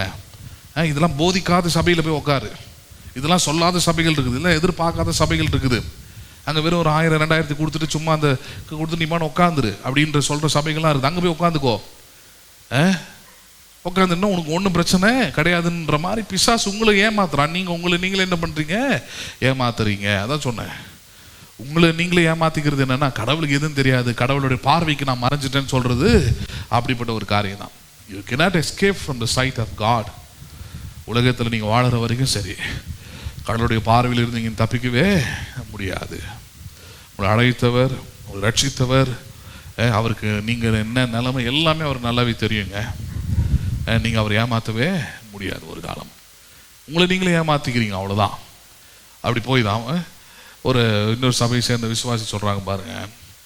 இன்னொரு விசுவாசி இதே மாதிரி தான் போயிருக்கிறாங்க. சபையை விட்டு போய் ஏமா போனால் என்னென்ன, ஆமாம் அவருக்கு கொடுக்க சொல்கிறார், பேச சொல்கிறாரு, அந்த தசமாங்க தரணும், அது தரணும், இது தரணும். இப்போ பாரு, சபையை விட்டு வெளியே வந்தேன், ஒரு 5-6 வருஷம் ஆச்சு, 50 சவரன் சேர்த்துட்டேன். நான் எவ்வளோ சேர்த்துட்டேன்? அந்த சபையில் இருந்தால் சேர்த்துருக்க முடியுமா என்னால்? சபையில் இருந்தால் என்னால் 50 சவரன் சேர்த்துருக்க முடியும். வெளியே வந்த உடனே தான் சேர்த்தேன். நான் 50 சவரன் சேர்த்தேன், வீடு கட்டினேன், அது பண்ணேன், இதை பண்ணேன். பெரிய சாதனை மாதிரி பேசியிருக்கிறாங்க இந்த பணக்காரன் மாதிரி. அனுதினமும் ரத்தாம்பரமாய் வாழ்ந்து, அனுதினமும் சம்பீரமாய் வாழ்ந்து வந்தான். ஆனால் யோசிக்காத ஒன்று தெரியுமா? இதெல்லாம் ட்ரேட் பண்ண முடியாது, அல்லது இதெல்லாம் கொடுத்து செய்ய முடியாத ஒன்று இருக்குது. என்னது? மரணத்தை தடுக்க முடியாது, நியாய தீர்ப்பை தடுக்க முடியாது, தெய்வனுடைய நீதியை தடுக்க முடியாது, அதெல்லாம் இருக்குது. அதெல்லாம் மறந்துட்டாங்க. அப்படி மறந்தவங்களுடைய வாழ்க்கை தான் பாருங்க. இம்மையிலே சில நேரத்தில் நல்ல பாடத்தை ஆண்டவர் புகுத்தி விட்டுறாரு, நல்ல லெசனை டீச் பண்ணிடுறாரு.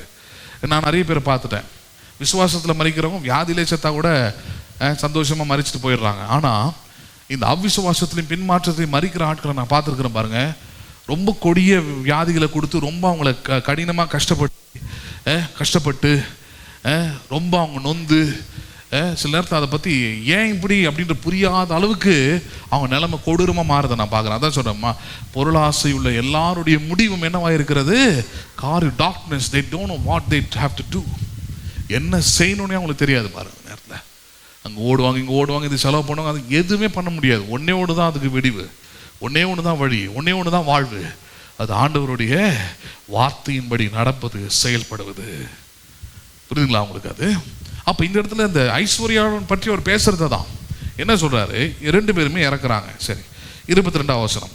பின்பு அந்த தரித்திரன் மரித்து தேவதூதரால் ஆபிரகாமுடைய மடியிலே கொண்டு போய் விடப்பட்டான், ஐஸ்வர்யவானும் மரித்து அடக்கம் பண்ணப்பட்டான் இருக்குது. சரி, இப்போ ஒருத்தன் ஆபிரகாமுடைய மடிக்கு போயாச்சு. யாரு? லாசரு.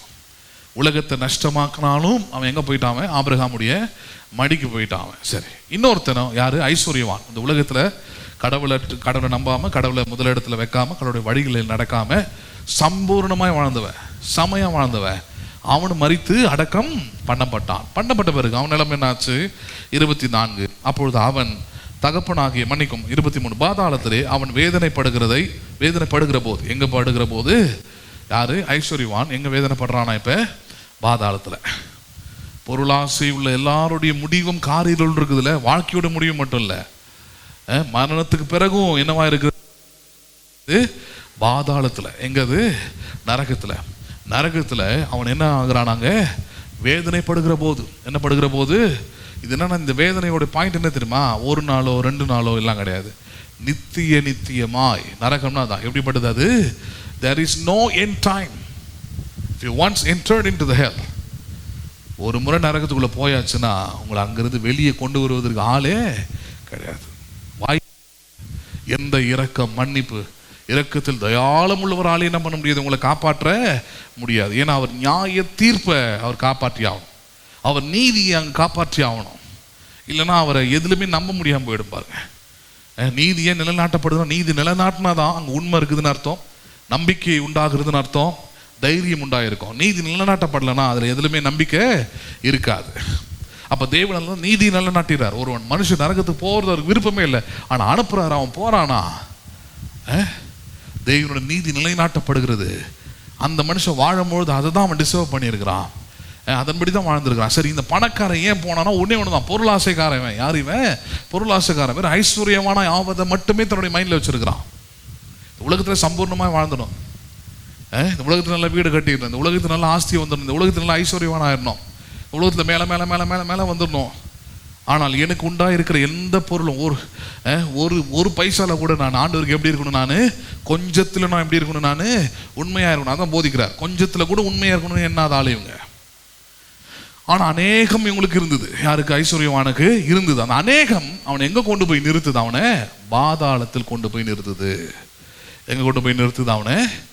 எப்படிப்பட்ட பாதாளம்? வேதனை உண்டாக்குகிற பாதாளம், அழுகையும் பற்கடிப்பும் உள்ள பாதாளம், என்ன செய்வதென்றே புரியாத ஒரு பாதாளம், மரணம் வராத ஒரு பாதாளம், புழுக்கள் வைக்கிற பாதாளம், ஐயோ ஐயோங்கிற சத்தம் மட்டுமே கேட்கக்கூடிய பாதாளம், யாரும் ஆறுதலோ சமாதானமோ படுத்த முடியாத பாதாளம், யாராலையும் காப்பாற்ற முடியாத பாதாளம். எந்த அளவுக்கு வேதனைக்குள்ள ஒரு ஐஸ்வர்யவான் போய் சிக்கிறான் பாருங்க. இங்க அதுதான் பாயிண்ட். 24, 23 பாருங்க. பாதாளத்திலே அவன் வேதனைப்படுகிற போது தன் கண்களை ஏறெடுத்து தூரத்திலே யாரை பார்க்கிறான்? அவன் ஆபிரகாமையும் அவன் மடிகளை லாசரவையும் கண்டான். சர்ச்சில் போதிச்ச கேரக்டர் இப்பதான் பார்க்கிறான். ஆபிரகாமுடைய ஆசீர்வாதம் கிறிஸ்து இயேசுவினால் புறஜாதிகளுக்கு வரும்படியாகும், ஆவியை குறித்து சொல்லப்பட்ட வாக்குத்தத்தம் நிறைவேறும்படியாகவும் அப்படின்ற அந்த வார்த்தை இப்பதான் புரியுது. ஐயோ, சர்ச்சில் சொன்ன ஆபிரகாம் இவர் தானா? நான் வந்து ஆபிரகாம்ன்றது ஏதோ ஒரு கேரக்டர், ஏதோ அவருக்கு ஈசாகன்னு ஒரு குழந்தை பிறந்தது அப்படின்னு நினச்சா, வாழ்க்கை முடிஞ்சா யாருக்கு மடியில் தான் போய் படுக்க வைக்கிறாங்க? ஆபிரகாம் மடியில் தான் தேற்றப்படுகிறான், ஆபிரகாம் மடியில் தான் அவன் ஆற்றப்படுகிறான்றது அங்கே தான் புரியுது அவனுக்கு. தூரத்துலேருந்து பார்க்குறான், அதாவது நரகத்திலிருந்து பாதாளத்திலிருந்து பரலோகத்தை பார்க்குறான். பார்க்கும் போது 2 கேரக்டரை பார்க்குறான். ஒன்று ஆபிரகாம், அவன் மடியில் தான் வீட்டு வெளியே தாம் விழுந்த மேஜையிலிருந்து விழுந்த துணிக்கைகளை சாப்பிட்டுக்கிட்டு இருந்த லாசரு. 2 கேரக்டர் பார்க்கலாம்.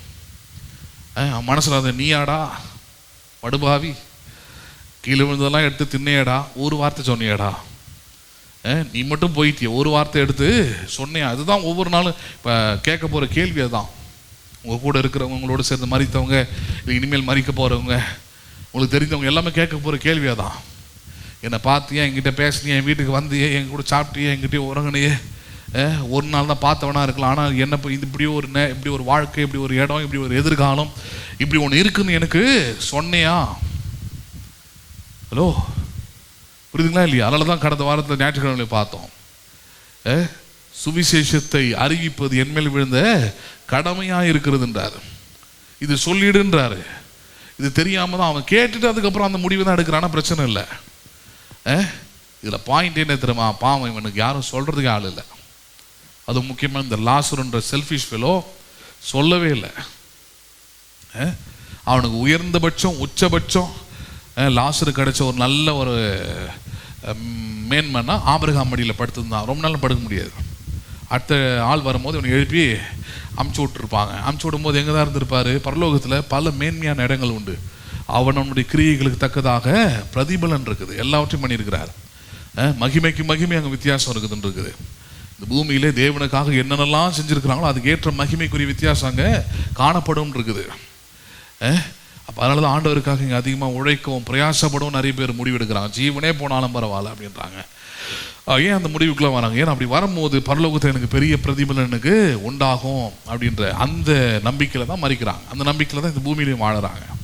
அந்த நம்பிக்கையில் தான் போயிட்டு இயேசுவின் சுவிசேஷ நிமித்தமாக பாடுபடுவது, நிந்திக்கப்படுகிற காரியங்கள்லாம் அதனால தான் நடக்குதுங்க. அப்போ இந்த இடத்துல லாசரு குறித்து பார்க்கும்போது அவன் ஆபிரகாம் மடியில் போயிட்டான். இப்போ ஐஸ்வர்யானுடைய நிலைமை பரிதாபம். நரகத்திலிருந்து பாதாளத்திலிருந்து தூரம் பார்க்குறான் ஆபிரகாமையும் லாசருவையும். பார்த்த பிறகு அவன் சொன்ன வார்த்தையை பாருங்க, 24. அப்பொழுது அவன் தகப்பனாகி என் தகப்பனாகிய ஆபிரகாமே எனக்கு இறங்கி, நீர் எனக்கு என்ன பண்ணி இறங்கி லாசரு தன் விரலை நுனி தண்ணீரில் தோய்த்து என் நாவை குளிர பண்ணும்படி அவனை அனுப்ப வேண்டும், இந்த அக்கினி சுவாலையில் வேதனைப்படுகிறேனே என்று கூப்பிட்டான். ஹலோ, நரகம்ன்றது எவ்வளோ கொடிய அல்லது கொடூரமான ஒரு இடம்னு பார்த்துங்க. எவ்வளோ கொடூரமான இடமா இருக்குது. இந்த பூமியில் சம்பூர்ணமாய் வாழ்ந்தவன் எப்படி வாழ்ந்தவன் அவன்? ஆமாம், தாகனா நினை தெரிஞ்சிருக்காது அவனுக்கு, பசினா நினை தெரிஞ்சிருக்காது, வேதனைனா நினை தெரிஞ்சிருக்காது. சாகிற வரைக்கும் ஒரு நல்ல ஒரு கம்ஃபர்ட்டில் தான் இருந்திருப்பான் அவன். அப்படிப்பட்ட ஒரு நிலையில் இந்த உலகத்தை ஆதாயப்படுத்தி ஆத்மாவை நஷ்டப்படுத்தி செத்தவன் நரகத்தில் எதுக்காக வேதனைப்படுகிறான்? ஒரு சொட்டு தண்ணீரையாவது எனக்கு யாராவது கொடுக்கறதுக்கு. முக்கியமாக லாசரு, அதாவது யாரை நான் இந்த உலகத்தில் இழிவாக நினச்சனோ, இந்த உலகத்தில் யாரை அற்பமாக நின்னனோ, இந்த உலகத்தில் யார் எனக்கு கீழே நினச்சனோ, ஆனால் அவனுக்குள்ள இருந்த ஏதோ ஒரு நம்பிக்கை பெரிதானதாக இருந்தபடினால தான் அவன் எங்கே இருக்கிற ஆபிரகாமுடைய மடியில். அவனுக்குள்ள அந்த ஒரு நம்பிக்கையாக இருந்தது. பரலோகம்னு இருக்குது, கடவுள் ஒருத்தர் இருக்கிறாரு, ஆபிரகாமின் மடின்னு ஒன்று இருக்குதுன்னு அதெல்லாம் தெரிஞ்சு வச்சுருந்துருக்கிறான். நான் மறிச்சா எங்கே போகணும்? நான் பரலோகத்துக்கு போனோம். திருடில் போய் சொல்ல ஏமாத்தலை, உழைக்கவும் இல்லை, பிச்சை நான் பண்ணுறேன், நான் பணக்காரன் வீட்டில் எடுத்துக்கிறேன் அப்படின்றான். அப்படி ஒரு நல்லவர் அவர். யார்? லாசரு. சரி, எப்படியோ போயிட்டான். போயிட்ட பிறகு இப்போ தான் தோணுது, இப்படி ஒரு வாழ்க்கை வாழ்ந்தாவது நான் அங்கே போயிருக்கலாமே. நான் நினச்சேன் இந்த உலக வாழ்க்கை தான் இருக்கிறதுலே பெஸ்ட் லைஃபு, இங்கே தான் நான் பெரிய சாதனை செய்ய வேண்டிய இடம் இதுதான், சாதனை செய்ய வேண்டிய வாழ்க்கை இதுதான், சாதிக்க வேண்டிய இடம் இதுதான் அப்படி நான் நினச்சேன்னு நினைக்கிறான். ஹலோ, நீ நிறைய வாலிபர்கள், நீ நிறைய கிறிஸ்தவர்கள் என்கிறத போலதான் இந்த படிப்பை படித்து முடிச்சுட்டேன்னா போதுன்றான், இந்த வேலை எனக்கு கிடச்சிருச்சுன்னா போதுன்றாங்க, இத்தனை பிஹெச்டி முடிச்சுட்டா போதுன்றாங்க, இத்தனை லட்சம் சம்பளம் வந்துட்டா போதுன்றாங்க, நான் எதிர்பார்க்கக்கூடியதெல்லாம் நடந்து முடிஞ்சிருச்சுன்னா போதும், ஒரு 2 வீடு 2 அது இது ஒரு செட்டில்மெண்ட் பண்ணிட்டா போதும், லைஃப் செட்டில்ன்றது என்னது? நீ பொருளாசையற்றவனாய் தேவனுடைய ராஜ்யத்தில் காணப்படுவதுதான் லைஃப் செட்டில்டு. இல்லைனா நீ உலகம் முழுவதையும் ஆதாயப்படுத்தினாலும் ஆத்மாவை நஷ்டப்படுத்தினால் அதனால் லாபம் ஒன்றும் இல்லை. அதனால் லாபம் என்ன கிடையாது? ஒண்ணுமே இல்லைன்றார். பேசுறது புரியுதுங்களா உங்களுக்கு? இங்க ஐஸ்வர்யவானுடைய நிலைமை அதுதான். லாசருவை அனுப்பி விரலின் நுனியில ஒரு சொட்டு தண்ணியாவது எனக்கு கொடுத்து அனுப்புங்கன்னு ஆபிரகாம் கிட்ட ரெக்கமெண்டேஷன் அனுப்பும் அப்படின்னு கேட்குறான். சரி, இதுக்கு பதில் பாருங்க, 25. அதற்கு ஆபிரகாம், யாரு? மகனே. ஹலோ, அப்படின்னு அர்த்தம். ஆபிரகாமின் சந்ததி தான் ஆகணும். ஆனால் யாரா வாழ்ந்துருக்கிறான்? லோத்தா வாழ்ந்துருக்கிறான். யாரா வாழ்ந்துருக்கிறான்? லோத்தா வாழ்ந்துருக்கிறான், பிழையாமா வாழ்ந்துருக்கிறான், யூதாசா வாழ்ந்துருக்கிறான், பொருளாசைக்காரனா வாழ்ந்தான் இல்லையா? அவனை பார்த்து சொல்றாரு ஆபிரகாம், மகனே, நீ பூமியிலே உயிரோடு இருக்கும் காலத்தில் உன் நன்மைகளை அனுபவித்தாய். எதை அனுபவித்தாய் நீ? கடவுளுக்கு எதுவும் செய்யலப்பா. நீ எதை மட்டுமே அனுபவிச்ச? வெறும் உன் நன்மை, வெறும் உன்னுடைய உயர்வு, வெறும் உன்னுடைய அந்த என்ன சொல்றது, பகட்டான வாழ்க்கை, சீன் போடுற ஒரு வாழ்க்கை, வெறும் உன் நன்மையை மட்டுமே என்ன பண்ணினாய் நீ அனுபவித்த. அதை தாண்டி எதுவுமே உன் மூளையிலே உன் அறிவிலே யோசித்ததே கிடையாது. கடவுள் ஒருத்தர் இருக்கிறாரு, அவரை பற்றி சிந்திக்கணும், அவரை பற்றி யோசிக்கணும், அவருக்காக வாழணும், அவருக்கு பயப்படணும், அவரை கனம் பண்ணணும், அவருக்காக நிற்கணுன்றது யோசிச்சதே இல்லை. உன் மனசுல ஓடிக்கிட்டு இருந்தது எல்லாமே உன்னை பற்றி அல்லது நீ எப்படி நன்மை அனுபவிக்கலான்றதை பற்றி மட்டுமே உன் வாழ்க்கை இருந்தது. அதனால பூமியில் இருக்கும் காலம் வரைக்கும் உன் நன்மை என்ன பண்ணினாய் நீ அனுபவித்தாய். லாசருவும் அப்படியே எதை அனுபவித்தான்? அவன் தீமைகளை அனுபவித்தான். எதை அனுபவித்தான்? அவன் தீமைகளை அனுபவித்தான். அவன் வாழ்க்கை அப்படி இருந்தது. அவன் அவன் உலகத்தில் ஆபிரகாமின் ஆசீர்வாதத்தை விசுவாசிக்கல, ஆனால் ஆபிரகாம் போன பரலோகத்துக்கு போகணும்னு விசுவாசிட்டான். ஏன்னா இந்த பூமியில் அந்த ஒரு குரூப் இருக்கிறாங்க, இன்னைக்கு இருக்கிறாங்களே அந்த மாதிரிலாம் ஆட்கள்லாம் நல்ல கிறிஸ்தவங்களாக இருப்பாங்க, நல்ல மனுஷங்களாக இருப்பாங்க, தங்களுக்கு உண்டான எல்லாவற்றையும் ஆண்டவருக்காக கொடுப்பாங்க. அவங்களுடைய ஒரே ஒரு நோக்கம் என்ன, இந்த பூமியில் வாழ்வது நோக்கம்னா பரலோகத்துக்கு போகணும், அவ்வளோதான். அதை தாண்டி வேற ஒரு நோக்கம் அவங்களுக்கு இல்லை. இந்த பூமியில் நம்ம பிரயோஜனமாக இருக்கணும், ஆசீர்வாதமாக இருக்கணும், புரியுதுங்களா இல்லை? அப்படிலாம் நோக்கம் கிடையாது. சீஷர்லாம் வாழ்ந்தாங்க பாருங்க, அப்படி ஒரு நோக்கம் கிடையாது அவங்களுக்கு. அவங்களுக்கு நோக்கம் என்னன்னா, பூமியிலே நம்மளை பிறக்க வச்சுட்டாரு, ஆண்டவர் அறிஞ்சிக்கிட்டோம், நம்ம எதையும் நம்ம விசுவாசிக்க வேண்டியது ஒன்றே ஒன்று இருக்குதுன்னா, அது பரலோக ராஜ்யத்துக்கு போகணும், பரிசுத்தமாக வாழணும், அந்த ஒரு எண்ணம் தான். மற்றது எல்லாத்தையும் அவங்க ரொம்ப சாதாரணமாக தான் என்ன பண்ணுவாங்க, அவங்க அதை கையாளுவாங்க. லாசரு அந்த மாதிரி ஆள் தான். இந்த புண்ணியகோட்டி அவங்க சொந்தக்காரம்மா சொன்னலையே, இந்த டிபிஎம்ல அந்தம்மா வாழ்க்கை அவங்க அப்படி தான் பாருங்க. அவங்களாம் அப்படி தான் இன்றைக்கும் அந்த குரூப் ஃபுல்லாகவே அவங்களாம் அப்படி தான் எண்ணுவாங்க. உலகத்தில் நம்ம எப்படி வாழறோன்றது முக்கியம் இல்லை பிரதர். பணக்காரன் வீட்டு மேஜிலிருந்து விடுற துணிக்கையை கூட நம்ம வாங்கி தின்னுக்கிட்டு வாழ்ந்துடலாம். ஆனால் எங்கே போய் சேரணும், நம்ம பரலோகத்துக்கு போய் சேரணும், நித்திய வீட்டுக்கு போய் சேரணும், மோட்ச வீட்டுக்கு போயிட்டு அது கரெக்டு. அதனால தான் யோவான் எழுதினார் தன்னுடைய விசுவாசிக்கு, பிரியமானவனே உன் ஆத்துமா பரலோகத்துக்கு போகணும்னு விரும்புகிற, அது ஈடேற எல்லா காரியத்திலும் நீ உண்மையாக இருக்கிற, பரிசுத்தமாக இருக்கிற, நீதியாக இருக்கிற, ரைட்டு, எல்லாவற்றிலும் நீ வாழ்ந்து எப்படி இருக்க வேண்டும், சுகமாய் தேவன் தருகிற எல்லா நன்மைகளையும் பெற்று அனுபவிக்க வேண்டும். விசுவாசத்தில் தேவன் தருகிற நன்மையை நீ பெற்றுக்கொள், வேணான்னு அதை உதாசீனப்படுத்தாது, எல்லாம் கஷ்டம் பார்த்த பூமி அப்படின்றாரு. அப்போ அவங்களும் அப்படி தான் பாருங்க. இது இவங்க கூட பற்றி அவங்க அதான் சொன்னார் அவர். வீட்டில் எல்லாருக்கும் பங்கு பிரிக்கிறாங்க சொத்துல. அந்த அம்மா பாருங்க, தனக்கு பிரித்த அந்த பங்கை 10 லட்சம் ரூபாய் எடுத்துன்னு போயிட்டு நேராக அங்கே தான் கொடுத்துருக்குறாங்க. எங்கே தான் போய் எந்த இடத்துல ஊழியம் செய்கிறாங்களோ அந்த டினாமினேஷனுக்கு தான் 10 லட்சம் ரூபாய் தனக்குன்னு பிரித்து பங்கு வந்தது. மற்றவங்க பங்கெல்லாம் அவங்க குடும்பத்துக்கு யூஸ் பண்ணிக்கிட்டாங்க. இந்த அம்மா தனக்கு வந்த பங்கு என்ன பண்ணியிருக்கிறாங்க, அதனாலே அவங்க குடும்பத்தில் பெரிய பிரச்சனை ஏற்பட்டு அவங்க அண்ணெல்லாம் கடைசி வரைக்கும் பேசாமே இருந்தன்றாங்க.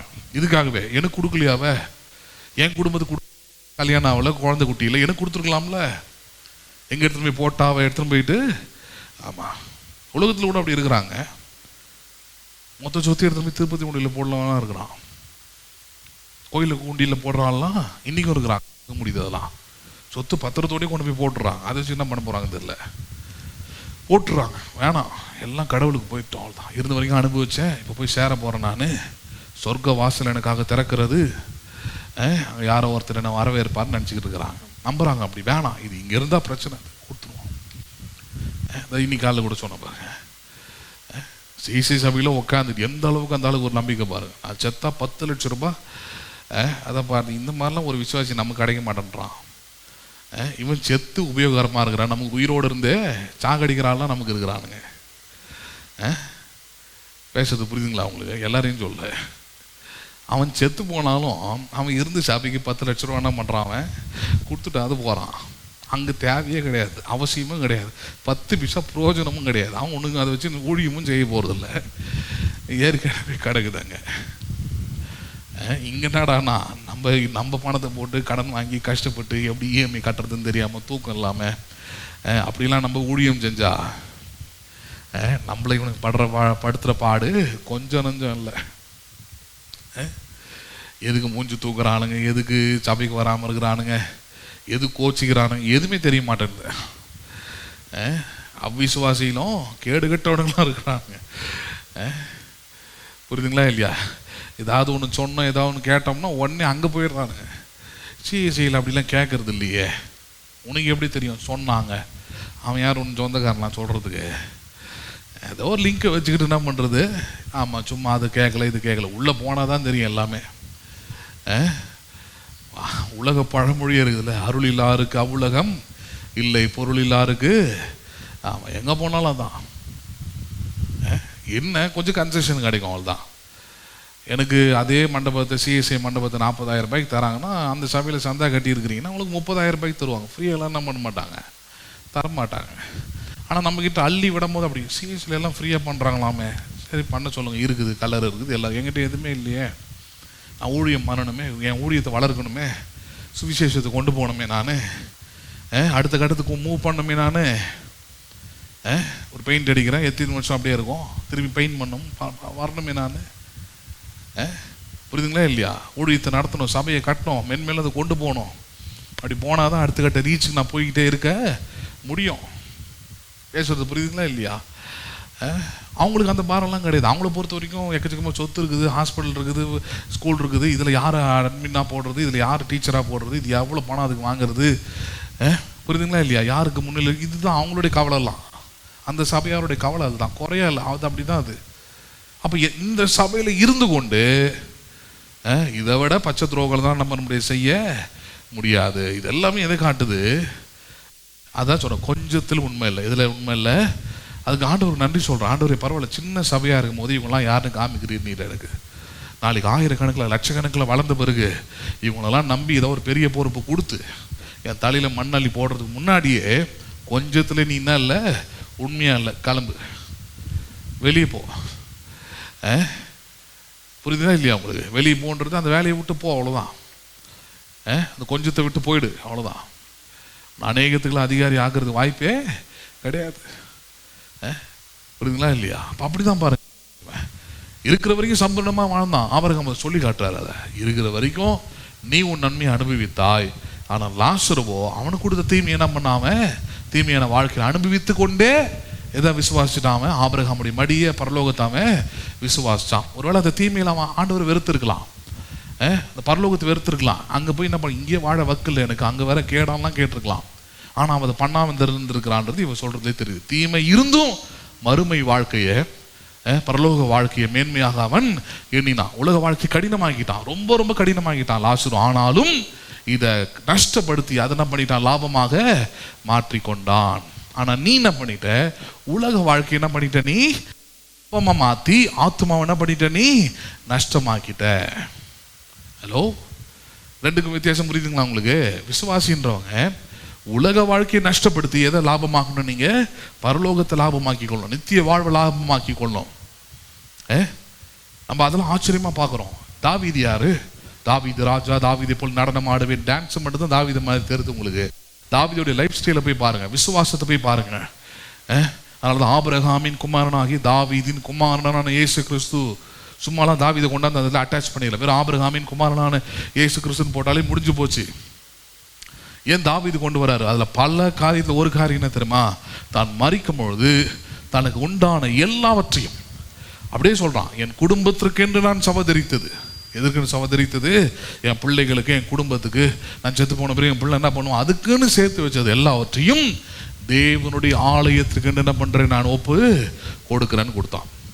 இத்தனைக்கும் அவனுக்கு அந்த ஆலயத்துக்கு சம்பந்தமே இல்லை. அவன் வெறும் அரசாங்கத்துக்கு மட்டும்தான் ராஜா. யாரு? தாவீது. ஆலயத்துக்கு தலைவர்கள் யாரு? லேவியின் புத்திரர்கள். யாரு? பாஸ்டர்ஸோட பிள்ளைங்க, அவங்களோட சந்ததி. ஆனா அவன் சொல்றான், நான் எனக்கு உண்டான எல்லாவற்றையும் கொண்டு வந்து என்ன பண்றேன் நான், ஆமா, ஆலயத்துல பொக்கிஷத்துல சேர்க்கிறேன்றான்.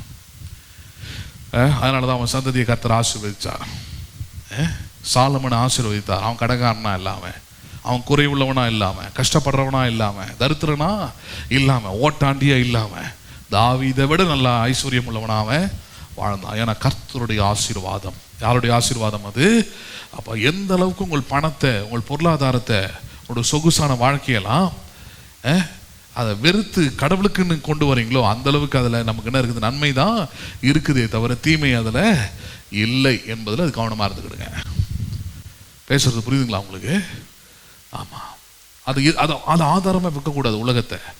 இவன் பணக்கார ஆதாரமா வச்சுட்டு தான் இப்ப ஐயோ குய்யோன்னு கத்திட்டு கிடக்குறான். ஆபிரகாம் பதில் கொடுக்குறாரு. இப்ப அடுத்து அவன் பேசுறத பாருங்களேன், 26. அதுவும் இல்லாமல் ஆபிரகாம் சொல்றார்,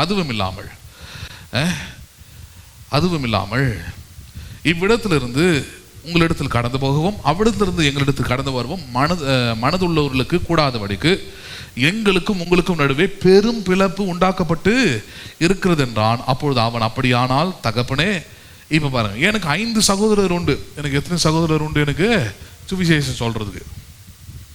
நரகத்துக்கு போயிட்டு இப்ப நான் 3-4 வாரமா பிரசங்கம் பண்ண பாருங்க. இந்த பிரசங்கத்தை பண்ண சொல்லி நரகத்துல போய் ஒருத்தன் கேள்வி கேட்கறான்.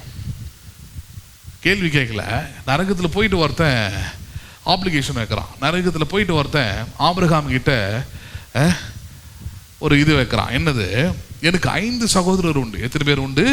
5 பேர் இன்னும் உயிரோடு இருக்கிறானுங்க அந்த பூமியில். என்ன போலவே ரத்தாம்பரத்தில் சம்பூர்ணமாக கடவுளை பற்றி நினைக்காம வெறும் கேட்டுட்டு அவனுக்கு பான்னு அவங்களுடைய நன்மையை பார்த்துக்கிட்டு வாழ்ந்துக்கிட்டு இருக்கிறாங்க. 5 சகோதரர்கள் உண்டு. என்ன பண்ணோம்? அவர்கள் வேதனையுள்ள இந்த இடத்துக்கு வராதபடி, எந்த இடத்துக்கு வராதபடி? வேதனையுள்ள இந்த இடத்துக்கு வராத போய், யார் போயிட்டு, யார் எனக்கு வாயில ஒரு சொட்டு தண்ணி விட்டா நல்லா இருக்கும்னு சொன்னோம் அந்த லாசரு, அவனே போயிட்டு, ஏன்னா அவன் போனால் நல்லா தெரியும். அடடே, இவன் நம்ம வீட்டு வாரத்தில் உட்காந்துட்டு கீழே விழுந்தான் சாப்பிட்டுக்கிட்டு இருந்தவன், இவன் செத்து போனவன் ஆச்சு, பரவாயில்ல உயிரோடு வந்துட்டானே அப்படின்னு. ஒருவேளை லாசருவை பார்த்து, பரவாயில்லப்பா, உன்னை பார்த்து எங்களுக்கு அறிவு வருது, புத்தி வருது, இம்மையை காட்டில மறுமை தான் முக்கியமானது, பரலோகம் தான் முக்கியமானது, இம்மையை நஷ்டமாக்கின பரலோகத்தை லாபமாக்கி கொள்ள வேண்டும் அப்படின்னு எங்களுக்கு புத்தி வருது அப்படின்னு ஒரு அறிவு வரும். அதனால நீங்க என்ன பண்ண, லாசருவை அனுப்பி என்ன பண்ணுவான், உங்களுக்கு இந்த வேதனை உள்ள இடத்துக்கு வராதபடிக்கு அவன் போய் அவர்களுக்கு சாட்சியாக அறிவிக்கும் பொருட்டு நீர் அவனை என் தகப்பன் வீட்டுக்கு அனுப்பும்படி உம்மை வேண்டிக் கொள்ளுகிறேன். என்ன கொள்ளுகிறேன் என்றான்? ஆமா, விண்ணப்பம் வைக்கிறார், வேண்டுதல். பூமியில் இருக்கும்போது செஞ்சதில்லை, பூமி இருக்கும்போது பண்ணது இல்லை. இந்த லாசருக்கும் சேர்த்து தான், லாசரையும் சேர்த்து தான். அதுக்கெல்லாம் கண்டிப்பாக தலையில கொட்டு விழுந்துருங்க. ஏண்டா, பூமியில் இருந்த வரைக்கும் நீ வரைக்கும் நம்பன, நீ வரைக்கும் தின்ன, நீ வரைக்கும் சாப்பிட்ட, ஒரு நாள் அது எஜமானே நீர் போகிற பிச்சையில தான் வாழ்ந்துக்கிட்டு இருக்கிறேன், பரலோகம்னு ஒரு இடம் இருக்குது, ரொம்ப ஓவராக போய்கிட்டு இருக்கிறீர், நீர் வெறும் உம்முடைய நல்லது மட்டுமே பார்த்து வாழ்ந்துக்கிட்டு இருக்கிறீரு, இது நல்லது கிடையாது, முடிஞ்சா முடிவு நரகத்துக்கு போயிடுவேன், சொன்னா கேளுன்னு ஒரு வார்த்தை சொன்னானாவன் உயிரோடு இருக்கும்போது தான் சொல்ல. இப்பயாவது என்ன பண்ண, அவனை அனுப்பி என் சகோதர இடத்துல போயிட்டு, இப்படி ஒரு அழிவுள்ள ஒரு இடம் உண்டு, வேதனை உள்ள ஒரு இடம் உண்டு, வரக்கூடாத ஒரு இடம் உண்டு, அது என்னது? அது நரகம், பாதாளம். இந்த இடத்துக்கு என் சகோதரர்கள் வந்துடக்கூடாது, அதனால லாசருவை அனுப்பி என்ன பண்ணு, போயிட்டு இந்த மாதிரி ஒரு வாழ்க்கை இருக்குதுப்பா, நீங்கள் உலக பொருளால் நீங்கள் என்ன பண்ணுங்க, அதை நஷ்டமாக்கி ஆண்டவரை சம்பாதிங்க, விசுவாசத்தை சம்பாதிங்க, ஆண்டவரை விசுவாசிக்கிறத சம்பாதிங்க, ஆத்மாவை நஷ்டமாக்கிடாதீங்க அப்படின்னு லாசருவை அனுப்பி போய் என்ன பண்ணுங்க, அவனுக்கு அவங்களுக்கு 5 பேருக்கும் போய் சொல்லுங்கன்னு கேட்குறாரு. அப்போ பதில் பாருங்க, அதான் அற்புதம். அது என்ன பதில்? 29. ஆபிரகாம் அவனை நோக்கி, அவர்களுக்கு மோசையும் தீர்க்கதரிசிகளும் உண்டு. யார் உண்டு அவளுக்கு? என்ன சொல்றாரு? மோசையும் தீர்க்கதரிசினா there is in pastors and leaders is there. உலகத்தில் இன்னைக்கு நம்ம சபையை ஊழியத்தில் சாதாரணமாக யோசிக்கிறோம், ஏதோ இது கடவுளை பற்றி சொல்கிறாங்க, ஏதோ அவங்களும் நல்லா வாழ்ந்துக்கிறாங்க, 2 in 1 மாதிரி இருக்குதுன்னு நினைக்கிறோம். அவருக்கு அழகாக சொல்கிறார், 5 சகோதரர்கள் வேதனையுள்ள இந்த நரகத்துக்கு வரக்கூடாதுன்னு நீ சொல்கிறல்ல, அவங்க ஆத்மாவை காப்பாற்றிக்கணும்னா ஒரே ஒரு வழி தான் இருக்குது. என்ன வழி அது? இந்த உலகத்தில் மோசேயும் அதே போல் என்ன உண்டு, இங்கே தீர்க்கதரிசிகளும், தீர்க்கதரிசினா வருங்காலத்தை குறித்து சொல்லக்கூடியவர்கள். இப்போ நம்ம பேசிக்கிட்டு இருக்கிறோம் இல்லையா, எதிர்காலம் இப்படி தான், வருங்காலம் இப்படி தான் பேசிக்கிட்டு, அது மாதிரி உண்டு. அதெல்லாம் சொல்கிறதுக்கான சபைகள் இருக்கிறது. அவங்க பேச்சை கேட்டு மனம் திரும்பிட்டா என்ன பண்ணிட்டோம், மனம் திரும்பிட்டோம். இல்லைன்னா பக்கத்தில் ஒரு இடம் போட்டு வை, அவனுங்களும் என்ன பண்ணுவானுங்க, அங்கே தான் வருவாங்க. எவ்வளோ வேதனையான காரியம் பாருங்க. பேசுறது புரியுதுங்களா உங்களுக்கு? இன்னைக்கு நான் ஏன் ஊழியம் செய்கிறேன், இங்கே ஏன் இந்த பிரசங்கத்தை பண்ணிக்கிட்டு இருக்கிறேன்னா இதுக்கு தான். இதை நான் செய்யலைன்னா, ஹலோ, இதை நான் செய்யலைன்னா ஆபிரகாம் யாரை சொல்ல முடியும்? லாசருவை தான் அமைச்சிருக்கணும். வர முடியாது, ஒரு பேச்சுக்கு சொல்கிறேன். உலகத்தில் இப்போ மற்ற ஊழியக்காரங்களை மாதிரியே வெறும் சண்டே மட்டும் வந்துட்டு கதவு சாத்தி நான் பண்ணி வீட்டில் உட்காந்துருந்தேன்னா என்ன ஆயிருக்கும்? இந்த வார்த்தை சொல்ல முடியுமா ஆபிரகாம்? லாசரு ஐஸ்வர்யவானே, என் மகனே, உலகத்திலே மோசையும் தீர்க்கதரிசிகளும் உண்டு, அவர்கள் சொல்வதை கேட்டு உன் சகோதரர்கள் ரட்சிக்கப்பட்டா ரட்சிக்கப்படட்டும், இல்லைன்னா என்ன பண்ணட்டும், அவர்களும் உன்னோடு கூட சொல்கிறதுக்கு வாய்ப்பே இருந்திருக்காது. அதுக்கு தான் சபைன்னு ஒன்று ஆரம்பிச்சு வரது 4 பேர் தான் உட்காந்துருக்குறீங்க. 4 பேர் ஆறுநாள் பண்ணிக்கிட்டே இருக்கிறேன், பிரசங்கம் பண்ணிக்கிட்டே இருக்கிறேன். ஏன்னா ஒருத்தரும் ஐஸ்வர்யவான் மாதிரி பாதாளத்துக்கு போயிட்டு அங்கே வேதனை உள்ள அந்த இடத்துல கண்ணீரும் கம்பளையும் என்ன பண்ணக்கூடாது, இருக்க கூடாது. 29. ஆபிரகாம் அவனை நோக்கி, அவர்களுக்கு மோசையும் தீர்க்கதரிசிகளும் உண்டு, அவர்களுக்கு அவர்கள் செவி கொடுக்கட்டும் என்றான். அதற்கு அவன், அப்படி அல்ல தகப்பனாகி ஆபிரகாமே, மரித்தோரிலிருந்து ஒருவன் அவர்களிடத்தில் போனான். எப்படி எப்படி எப்படி அதான் முன்னாடி சொன்னேன். எப்படி போனால், மரித்தோரிலிருந்து ஒருவன் அவரிடத்துல போனால் என்ன பண்ணுவார்கள்? அவர்கள் மனம் திரும்புவார்கள் என்றான். இன்னைக்கு நிறைய பேர் அப்படிதான். நிறைய சர்ச்சில் வந்து இந்த சாட்சி நேரம் ஒன்று இருக்கு இல்லையா, அதில் நிறைய இந்த கிம்மிக்ஸ்ன்னு சொல்லுவாங்க பாருங்க ஆங்கிலத்தில். தமிழில் வந்து இந்த பித்தலாட்ட வேலை, இல்லை வந்து எப்படி சொல்கிறது, இந்த சேஷ்ட வேலைலாம் பண்ணுவாங்க. அந்த மாதிரி, அதாவது வசனத்தை சொல்லி பிரசங்கத்தை தெளிவாக சொல்லி பிரசங்கம் சொல்லும் போது தூங்க போகிறான் பிரதர். நீங்கள் பாருங்களேன், பிரசங்கம் பண்ணும் போது இப்போ 4 பேரில் ஒருத்தரோ 2 பேரும் தூங்குவீங்க. சத்தியமாக முழுசாக கேட்க முடியாது, கேட்டிருக்க மாட்டீங்க. 10 பேர் வராங்கன்னா அதில் 6 பேர் 7 பேர் தூங்குவாங்க, 2 பேர் என்ன பண்ணுவாங்க. இது ஆவரேஜ் ரேஷியோ இது சபையில் எப்பவுமே. புரியுதுங்களா இல்லையா? நீங்கள் யாரும் வந்து விவசாயி கிடையாது, இன்றைக்கி ஃபுல்லாக வெட்டி ஒன்று முறிச்சிருக்க போகிறது கிடையாது. எல்லாம் ஓரளவுக்கு நவநாகரிக உலகத்தில் தான் வாழுறீங்க. ரொம்ப கடுமையான வேலைலாம் கிடையாது. உங்களுக்கு சபைக்கு வந்து தூக்கம் வருதுன்னா அது ஒரே ஒரு காரணம், அந்த தூக்கம் ஒன்று தான் ஒன்று சொல்லுது, நீ சோம்பேறி. நீ யார்? நீ சோம்பேறி. வேற ஒன்றும் உடம்புல சோம்பல் இருக்குது. எப்போவுமே அந்த சோம்பல் உனக்கு வியாதி தான் கொண்டு வரும். அதனால் சோம்பலை போக்குறதுக்கு என்ன வழி இருக்குதுன்னு உலகத்தில் நிறைய வேலை இருக்குது. காலையில் சீக்கிரம் எழுந்துக்கிறது, உடற்பயிற்சி செய்கிறது, மனதை தேவனோட வார்த்தையை கொண்டு திடப்படுத்துறதுலாம் மார்னிங்கில் பண்ணிட்டீங்கன்னா, ஸ்டார்டிங்கில் பண்ணிட்டீங்கன்னா. முதல் கோணல் முற்றிலும் கோணல்ன்றாங்க இல்லையா, காலையில் ஆரம்பிக்கும் போதே அப்படி ஆரம்பிச்சிடலாம். நைட்டு முடிக்கிற வரைக்கும் தெளிந்த புத்தி உள்ளவர்களாக இருக்கலாம். காலையில் ஆரம்பிக்கும் போதே சோம்பேறியாக எழுந்து சோம்பேறியாக போய் சோம்பேறியாக வந்தீங்கன்னா சபைக்கு வரும்போது என்ன தான் வரும்? தூக்கம் தான் வரும். ஹலோ, புரியுதுங்களா இல்லையா? நான் இங்கே பிரசங்கம் பண்ணிக்கிட்டு இருப்பீங்க, கண்ணு மட்டும் எங்கேயோ போய் இழுத்துக்கிட்டு போவோம். போகக்கூடாது, அவசியமே இல்லை. அதான் சொல்கிறேன் நான், அது ஒரு அடையாளம். அது நீ சோம்பேறியாக இருக்கிறன்றதுக்கு. அது மாதிரி தான் பாருங்கள், நிறைய பேர் அப்படி நினைக்கிறாங்க. அதனால என்ன பண்ணிடுறது, பல சபையில் அவங்களுக்கு வந்து இந்த சாட்சி நேரம் விட்டு, அந்த சாட்சி நேரத்தில் பார்த்தீங்கன்னா எல்லாமே நம்பாத அளவுக்கு இருக்கும், ஆனால் கேட்கறதுக்கு இன்ட்ரெஸ்டாக இருக்கும். அன்றைக்கி ஒரு இது பார்த்தேன், சாட்சி நேரம்னு ஒரு சபையில் போட்டு தனியாக அது மாதிரி கிளிப்பை போட்டுருக்குறாங்க. என்னது அப்படின்னு போய் பார்த்தா, நரகத்துக்கு சென்று வந்த சகோதரி சபையில் சாட்சி சொல்கிறாங்கன்னு தம்ப்நெயில். என்னடா இது, மெட்ராஸுக்கு போயிட்டு வந்த மாதிரி சொல்கிறீங்க அப்படின்ட்டு ஆன் பண்ணி பார்த்தா அந்த அம்மா அளந்து விடுது.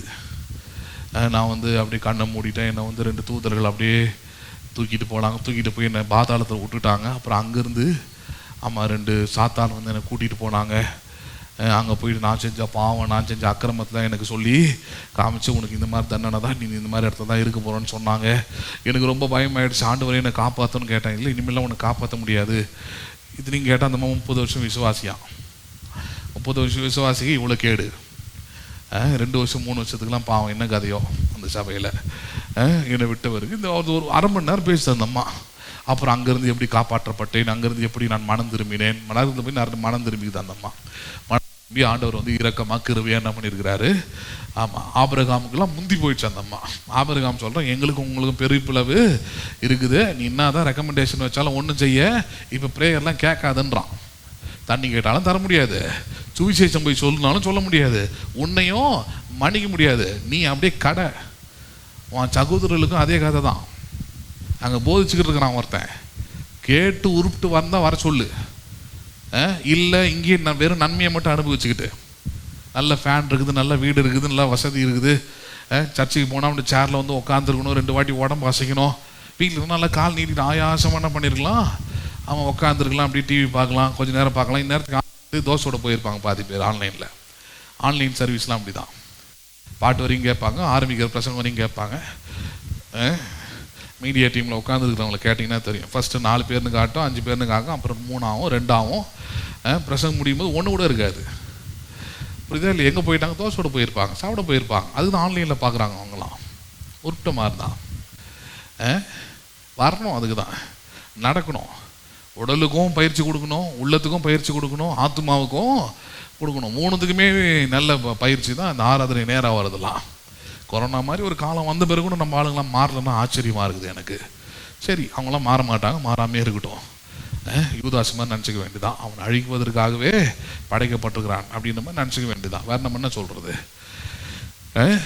கேட்கணும் பாருங்க. இந்த சத்தியத்தெல்லாம் கேட்டிங்கன்னா தான் உள்ளத்தில், வாழ்க்கையில், ப்ராக்டிக்கல் லைஃப்பில் நீங்கள் போகும்போது ஏதோ ஒரு இடத்துல ஆவியார் உங்களோடு பேசுவார், செயல்படுவார். சத்தியத்தை கேட்கல எப்படி செயல்படுவார்? நடத்தவே முடியாது. சத்தியத்தை அறிவிகள், சத்தியம் உங்களை, ஆமாம், கேட்ட சத்தியம் தான் உங்களை விடுதலை ஆகணும். நீங்கள் தான் கேட்குறதே இல்லை, தோசையோட போயிட்டீங்களே. ஊர் சுற்றுறீங்களே, ஃபங்க்ஷனுக்கு போகிறீங்களே. ஹலோ, ஆராதனையை விட ஃபங்க்ஷன் தான் கேடு உனக்கு. ஃபங்க்ஷனில் போய் என்ன பண்ண போகிறவனுக்கு மாலை மரியாதை போட்டு பண்ண போகிறாங்களா? அதான் முக்கியமாக உனக்கு. ஆத்துமா கஷ்டப்படுத்தினால் லாபம் ஒன்றுமில்லைன்றத மனசில் வச்சுக்கோ. அவன் கேட்குறான் பாருங்க, எனக்கு 5 சகோதரர்கள் உண்டு. அதான் பாயிண்ட். என்னன்னா வேதனை உள்ள இந்த இடத்துல அதான் மைண்டில் வைக்கணும். என்ன இடம் அது? ஆமாம், நான் வந்து பரலோகத்துக்கு போக வேண்டிய ஆள், ஆபிரகாம் மடியில் படுக்க வேண்டிய ஆள், சுகமாக வாழ வேண்டிய ஆள். நான் நித்தியமாக எங்கே போயிடக்கூடாது?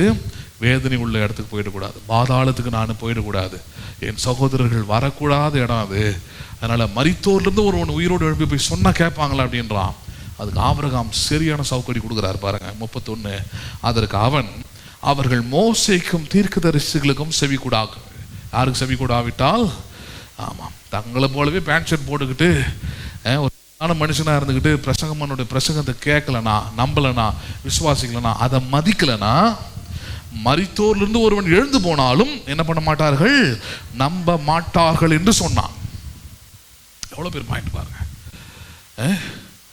ஒரு மனுஷன் தேவனுடைய வசனத்தை ஆயத்தம் பண்ணி அதை கொண்டு வந்து ஜனங்களுக்கு அதை நேர்த்தியாக போதிச்ச பிறகு கூட அதை கேட்டு மனம் திரும்பாதவன் மரித்தோர்லேருந்து ஒருவன் எழுந்து வந்து சொன்னாலும் அதை வந்து வேடிக்கை பார்ப்பானே தவிர, ஹலோ, அதை சினிமா பார்க்குற மாதிரி பார்ப்பானே தவிர, அதை வந்து அந்த இடத்துல ஐயோ சூப்பர் செத்தவனே வந்துட்டாருன்னு சொல்லுவானே தவிர, கண்டிப்பாக அதை வாழ்வியலா விசுவாசமா என்ன பண்ண மாட்டான், மாற்றவே மாட்டான். அதனால் அது தேவையற்றது.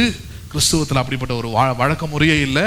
ஒரே ஒரு வழக்க முறை தான் உண்டு. மோசேயும் தீர்க்கதரிசிகளும் பிரசங்கித்து கொண்டே இருப்பார்கள். இங்கே அதை கேட்டு மனம் திரும்புகிறவன், அதை கேட்டு உணர்வடைகிறவன், அதை கேட்டு பொருளாசையை வெறுக்கிறவன், அதை கேட்டு தேவனை நம்புகிறவன் பரலோகத்துக்கு வரட்டும்.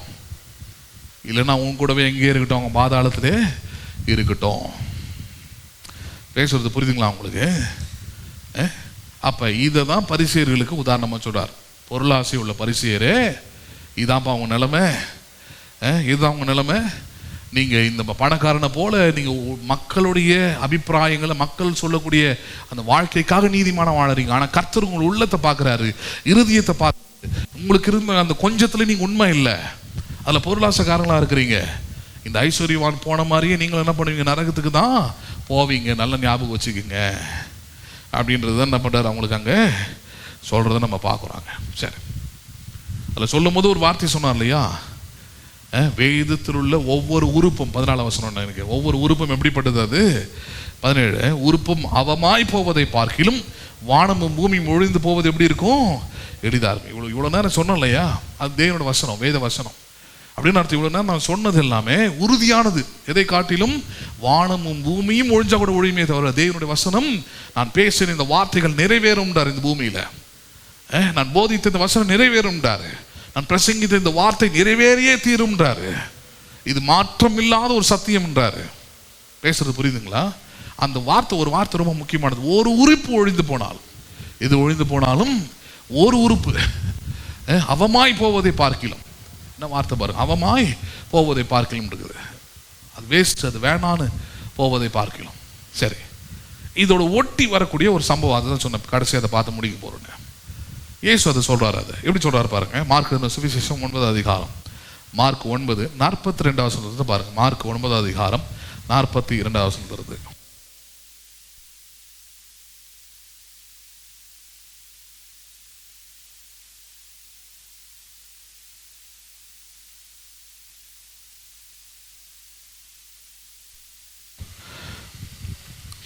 மார்க் 9:42, என்னிடத்தில் விசுவாசமாக இருக்கிற இந்த சிறியரில் ஒருவனுக்கு இடரல் உண்டாக்குகிறவன் எவனோ அவனுடைய கழுத்தில் எந்திர கல்லை கட்டி சமுத்திரத்தில் அவனை தள்ளி போடுகிறது அவனுக்கு எப்படி இருக்கும்? நலமாக இருக்கும். என்ன வார்த்தை இது? என்ன சொல்றாரு? விசுவாசத்திற்கு நீங்க இடரலா இருக்காதீங்க.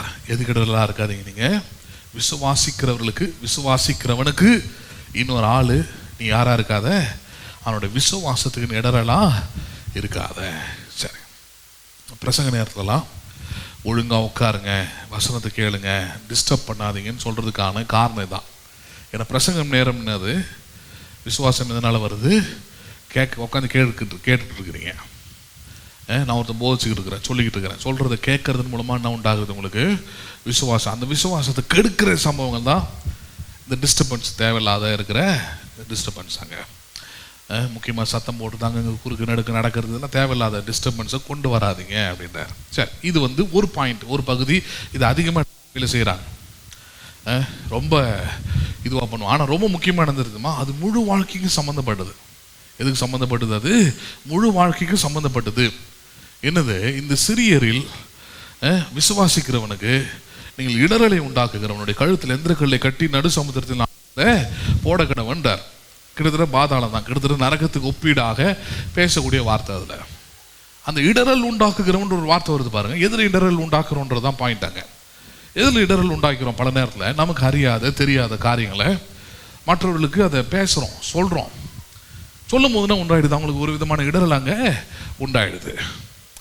ரொம்ப வருஷத்துக்கு முன்னாடி, ஒரு 10 வருஷம் இருக்குன்னு நினைக்கிறேன் முன்னாடி, அப்போ நான் இங்கே பிரசங்கம் பண்ணிக்கிட்டு இருந்த டைமில் இந்த நகை அணிவது, இந்த தங்கத்தை பற்றிலாம் ஒரு பாயிண்ட் வந்துச்சு. அது பண்ணும்போது சொன்னேன், நகை அணிவதோ ஆபரணமோ எந்த விதத்தை தவறானது வேதத்தின்படி அல்ல அப்படின்னு போதிச்சு. நான் அதுக்கு முன்னாடி வந்தவங்களாம் அவங்களாவே முடிவுக்கு வந்துட்டாங்க. நம்ம சர்ச்சுக்கு வந்துட்டோம்னா நகை காட்டிடணும். எங்கள் அம்மா அப்பாவெல்லாம் பார்த்துட்டு அவங்க ஒரு முடிவு பண்ணிட்டாங்க. அவங்க அப்படி போதிக்கல, பார்த்த உடனே அப்படி அவங்க முடிவு பண்ணிட்டாங்க. பாஸ்ட் ஒய்ஃப் நகை போடல, அதனால் நம்மளும் நகை போடக்கூடாது, கட்டிடணும் அப்படின்ற முடிவு பண்ணிட்டாங்க. அதனால் அப்படி இப்படி கட்டியிருந்தாங்க. சிலவங்க போட்டுக்கிட்டு இருந்தாங்க, அப்படி இருந்தது.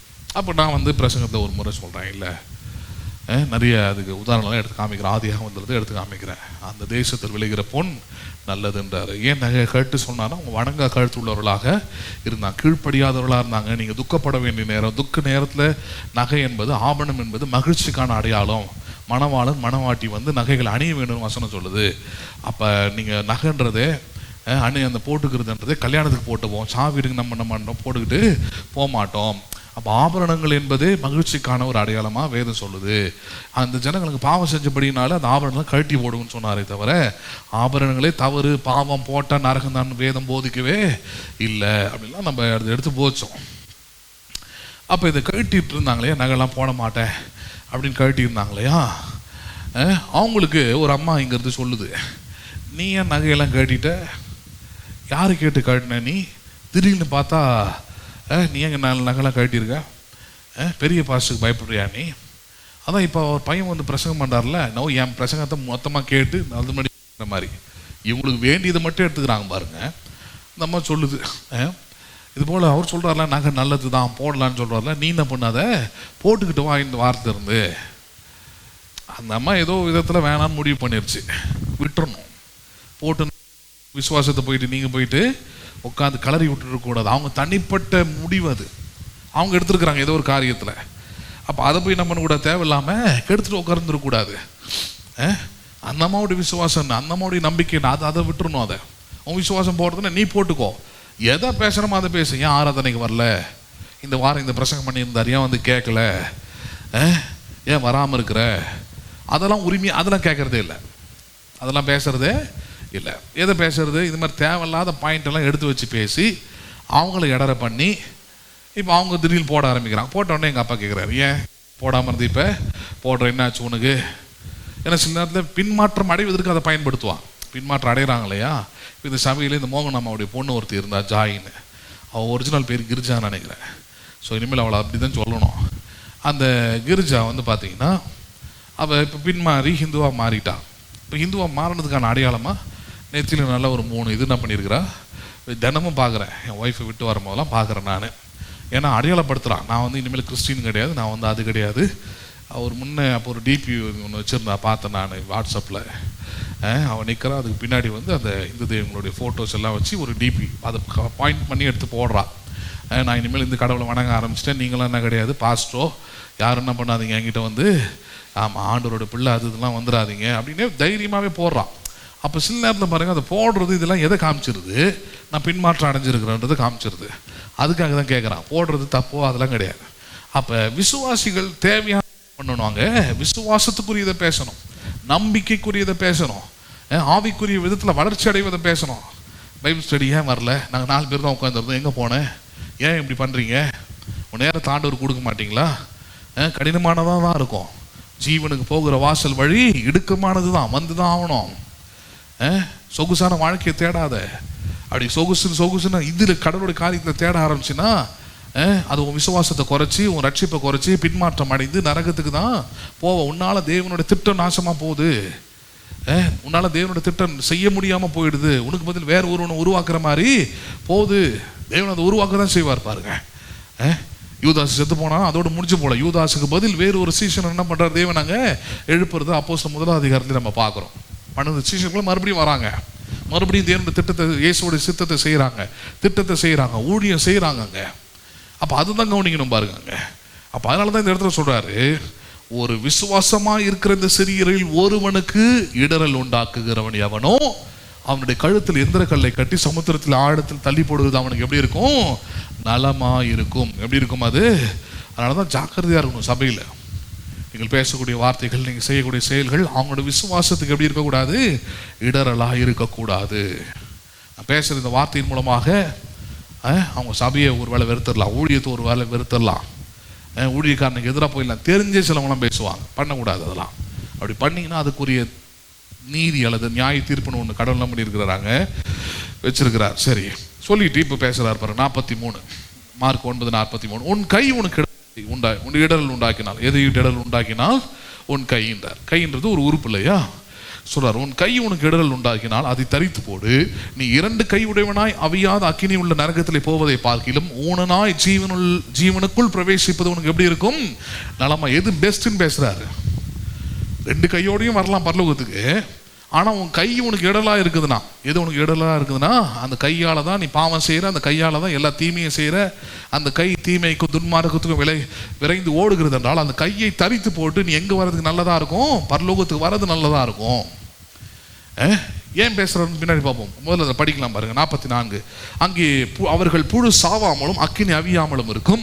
உன் கால் உனக்கு இடரல் உண்டாக்கினால் அதை தரித்து போடு. நீ 2 கால் உடையவனாய் அவியாத அக்கினியிலே நரகத்தில் தள்ளப்படுவதை பார்க்கிலும் சப்பானியாய் ஜீவனுக்குள் பிரவேசிப்பது உனக்கு நலமாய் இருக்கும். அங்கே அவர்கள் புழு சாவாமலும் அக்கினி அவியாமலும் இருக்கும். உன் கண் உனக்கு இடரல் உண்டாக்கினால் அதை பிடுங்கி போடு. நீ 2 கண் உடையவனாய் நரக அக்கினியிலே தள்ளப்படுகிறதை பார்க்கிலும் ஒற்றை கண்ணனாய் தேவனுடைய ராஜ்யத்தில் பிரவேசிப்பது உனக்கு நலமாயிருக்கும். அங்கே அவர்கள் புழு சாவாமலும் அக்கினி அவியாமலும் இருக்கும். எந்த பலியும் உப்பினால் ஒப்பிடப்படுவது போல எந்த மனுஷனும் அக்கினியினால் ஒப்பிடப்படுவான். உப்பு நல்லதுதான். உப்பு சாரமற்று போனால் அதற்கு எதினாலே சாரம் உண்டாக்குவீர்கள். உங்களுக்குள்ளே உப்புடையவர்களாய் இருங்கள், ஒருவரோடு ஒருவர் சமாதானம் உள்ளவர்களாயும் இருங்கள் என்றார். என்ன மாதிரியான வார்த்தை பாருங்க. என்ன சொல்றாரு? ரட்சிக்கப்பட்ட உடனே ரட்சிப்பு என்பது உங்களை உப்புடையவர்களாய் மாற்றுது. என்ன உடையவர்களாய் மாற்றுது? உப்புனா சாரம் பாருங்க, டேஸ்ட்டை கொடுக்கக்கூடியது. பல தன்மைகள் உப்புக்கு இருக்கு இல்லையா? பாதுகாக்கக்கூடியது, சுவையை கூட்டக்கூடியது, இதெல்லாம் இருக்கு இல்லையா? அப்போ சொல்ற ரட்சிப்பு உங்களை அப்படிப்பட்ட ஒரு மனிதர்களாய் உங்களை உருவாக்கி இருக்குது. நீங்க என்ன பண்ணாதீங்க, அந்த ரட்சிப்பை கெடுக்கக்கூடிய செயல்களிலோ எண்ணங்களிலோ வாழ்க்கையோ வாழாதீங்க. அதை தரித்து போடுங்கள்ன்றார். என்ன பண்ணி போடுங்கள்? நீங்கள் அதை தரித்து போட்டுருங்க. அதை தரித்து போடாம விட்டு நீங்கள் நரகத்துக்கு போய் புழுவோடும் அக்கினியோடும் போராடுறதை காட்டிலும் அங்க போய் கஷ்டப்படுறதை விட தரித்து போட்டு ஊனனா என்ன பண்ணுங்க? பரலோகத்துக்கு வந்து சேருங்கன்றார். எங்க வந்து சேருங்க? நீங்க சிம்பிளா சொல்லணும்னா, நான் கடவுளை ஏமாற்றி அல்லது கடவுளுக்கு செய்ய வேண்டியதை செய்யாம நான் பெரிய வீடை கட்டுறதை பார்க்கலாம், நான் கடவுளை கனம் பண்ணாம அந்த பணத்தை வச்சு நான் செல்வந்தனாய் வாழ்வதை பார்க்கிலும் கடவுளை கனம் பண்ணி, புரியுதுங்களா இல்லையா, செல்வம் இல்லாம அல்லது பெரிய அளவுல ஒரு இது இல்லாம நான் மறிக்கிறது எப்படி இருக்கும்? எனக்கு நலமானதாய் இருக்கும். நீ பணக்காரனா மறிக்கிறது அங்க பாயிண்ட் இல்லப்பா. நீ செல்வந்தனா மறிக்கிறது பாயிண்ட் இல்ல. லட்ச லட்சமா வச்சுக்கிட்டு மறிக்கிறது அங்க பாயிண்ட் இல்ல. விசுவாசம் உள்ளவனாய் மறிப்பதே அங்க பாயிண்ட். புரியுதுங்களா உங்களுக்கு?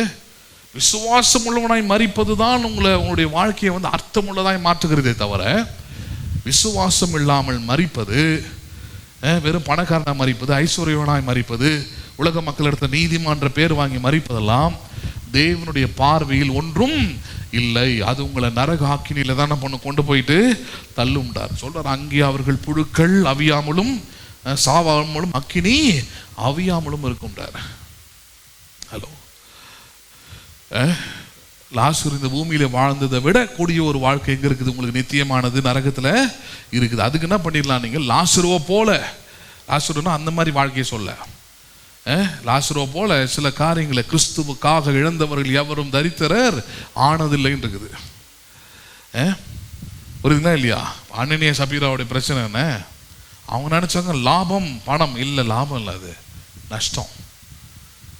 எப்பவுமே பணத்தை வச்சு உங்க வாழ்க்கையை, உங்க எதிர்காலத்தை, உங்க நித்திய வாழ்க்கையை, கிறிஸ்தவ வாழ்க்கையை எடை போடாதீங்க, ஏமாந்து போயிடுவீங்க. அதனாலதான் ஆசீர்வாதத்தை போதிக்கிறோம், செழிப்பை போதிக்கிறோம், ஐஸ்வர்யத்தை போதிக்கிறோம்.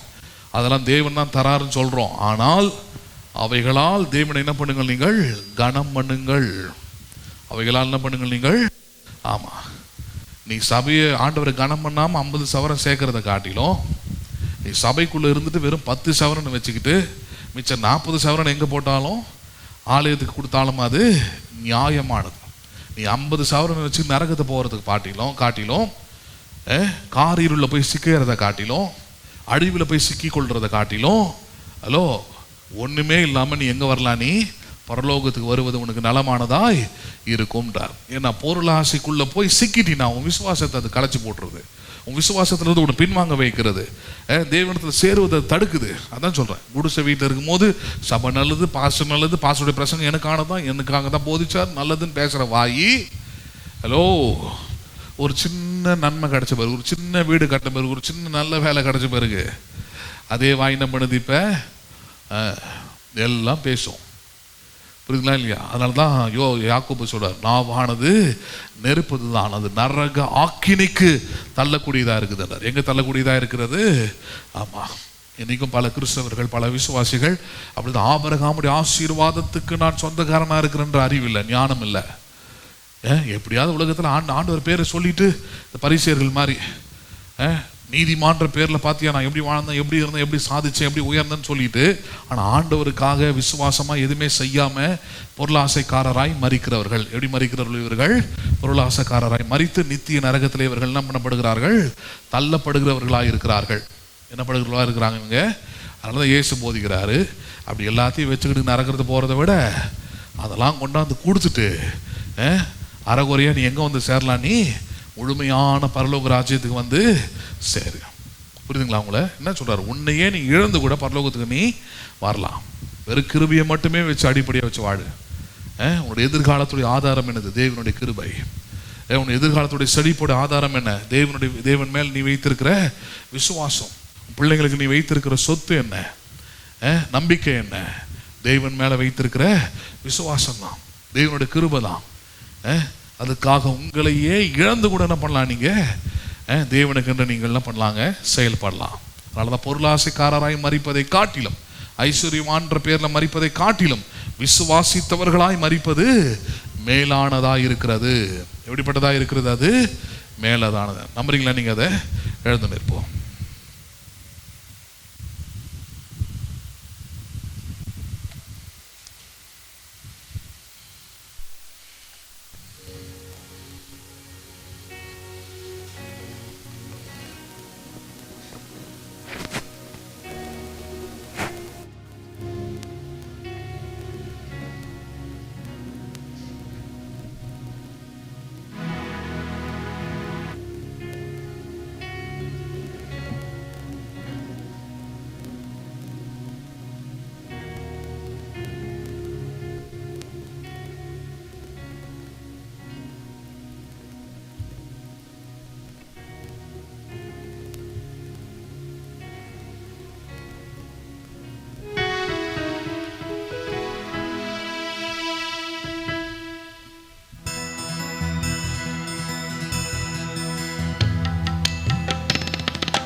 என்ன எனக்கு இல்லாமற் போனாலும் உம் கிருபை எனக்கு போதுமையா. என்ன எனக்கு இல்லாமற் போனாலும் உம் கிருபை எனக்கு போதுமையா. அன்னந்த நீ ஆகாரம் இல்லாமல் போனாலும் மகிமை எனக்கு போதுமையா. என் இயேசுநாதா மகிமை எனக்கு போதுமையா. என்ன எனக்கு இல்லாமற் போனாலும் உம் கிருபை எனக்கு போதுமையா. என்ன எனக்கு இல்லாமற் போனாலும் உம் கிருபை எனக்கு போதுமையா. அண்ணன் தண்ணி ஆகாரம் இல்லாமல் போனாலும் உம் மகிமை எனக்கு போதுமையா. என் இயேசுநாதா மகிமை எனக்கு. சுற்றத்தாரும் உற்றத்தாரும் என்னை மறந்தாலும் நீர் என்னை மறப்பதில்லையே. சுற்றத்தாரும் உற்றத்தாரும் என்னை மறந்தாலும் நீர் என்னை மறப்பதில்லையே. தாய் மறந்தாலும் தந்தை மறந்தாலும், தாய் மறந்தாலும் தந்தை மறந்தாலும் நீரின் உள்ளங்கையில் என்னை வரைந்தீரே. உம் மகனாய் மாற்றி விட்டீரே. என்ன எனக்கு இல்லாமற் போனாலும் உம் கிருபை எனக்கு போதுமையா. என்ன எனக்கு இல்லாமற் போனாலும் உம் கிருபை எனக்கு போதுமையா. அண்ணன் தண்ணி ஆகாரம் இல்லாமல் போனாலும் உம் மகிமை எனக்கு போதுமையா. என் இயேசு ராஜா மகிமை எனக்கு. சிங்க குட்டிகள் தாழ்ச்சி அடைந்து பட்டினியாக கிடக்கும் உம்மை நம்பினோர்க்கு குறைவு இல்லையே. சிங்க குட்டிகள் தாழ்ச்சி அடைந்து பட்டினியாக கிடக்கும் உம்மை நம்பினோர்க்கு குறைவு இல்லையே. எளியவனை நீர் மறப்பது இல்லை. எளியவனை நீர் மறைப்பது இல்லை. நம்பினோரை கைவிடுவதில்லை. அவன் உம்மை விட்டு விலகுவதில்லை. என்ன எனக்கு இல்லாமற் போனாலும் உம் கிருபை எனக்கு போதுமையா. என்ன எனக்கு இல்லாமற் போனாலும் உம் கிருபை எனக்கு போதுமையா. அண்ணன் தண்ணி ஆகாரம் இல்லாமல் போனாலும் உம் மகிமை எனக்கு போதுமையா.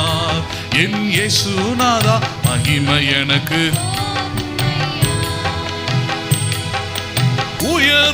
உயர்வேயானாலும் தாழ்வேயானாலும் அன்பை என்னில் பிரிப்பதில்லையே. உயர்வேயானாலும் தாழ்வேயானாலும் அன்பு என்னை பிரிப்பதில்லையே. மரணமே ஆனாலோ ஜீவனே ஆனாலோ, மரணமே ஆனாலோ ஜீவனே ஆனாலோ நீரின்றி எவரும் இல்லையே. உம் துணையின்றி வாழ்வு இல்லையே. நீரின்றி எவரும் இல்லையே. உம் துணையின்றி வாழ்வு இல்லையே. என்ன எனக்கு இல்லாமற் போனாலும் உம் கிருபை எனக்கு போதுமையா. என்ன எனக்கு இல்லாமற் போனாலும் உம் கிருபை எனக்கு போதுமையா. அண்ணன் தண்ணி ஆகாரம் இல்லாமற் போனாலும் உம் மகிமை எனக்கு போதுமையா. என் இயேசுநாதா மகிமை எனக்கு போதுமையா. என் இயேசுநாதா மகிமை எனக்கு. என் இயேசுநாதா மகிமை எனக்கு போதுமையா. ஜெபிப்போம். எங்கள் அன்பும் இரக்கமுள்ள பரலோக தகப்பனே, இந்த ஆசீர்வதிக்கப்பட்ட இந்த நல்ல இரவு வேளைக்காக நன்றி செலுத்துகிறோம். கேட்ட சத்திய வசனங்களுக்காக நாங்கள் உம்மை ஸ்தோத்திரிக்கிறோம், உம்மை துதிக்கிறோம் ஆண்டவரே. போதித்த சத்திய வசனத்தின்படியே உம்முடைய தேவனுடைய ராஜ்யம், உம்முடைய பரலோக ராஜ்யம், நித்திய வாழ்வு, இவைகளே எங்களுக்கு முதன்மையானது ஆண்டவரே. உலக பொருளோ அல்லது இந்த உலகத்தின் மேன்மைகளோ இவைகளெல்லாம் உம்முடைய ஆசீர்வாதத்தினால் வந்தால் அவைகள் நலமானவைகள்.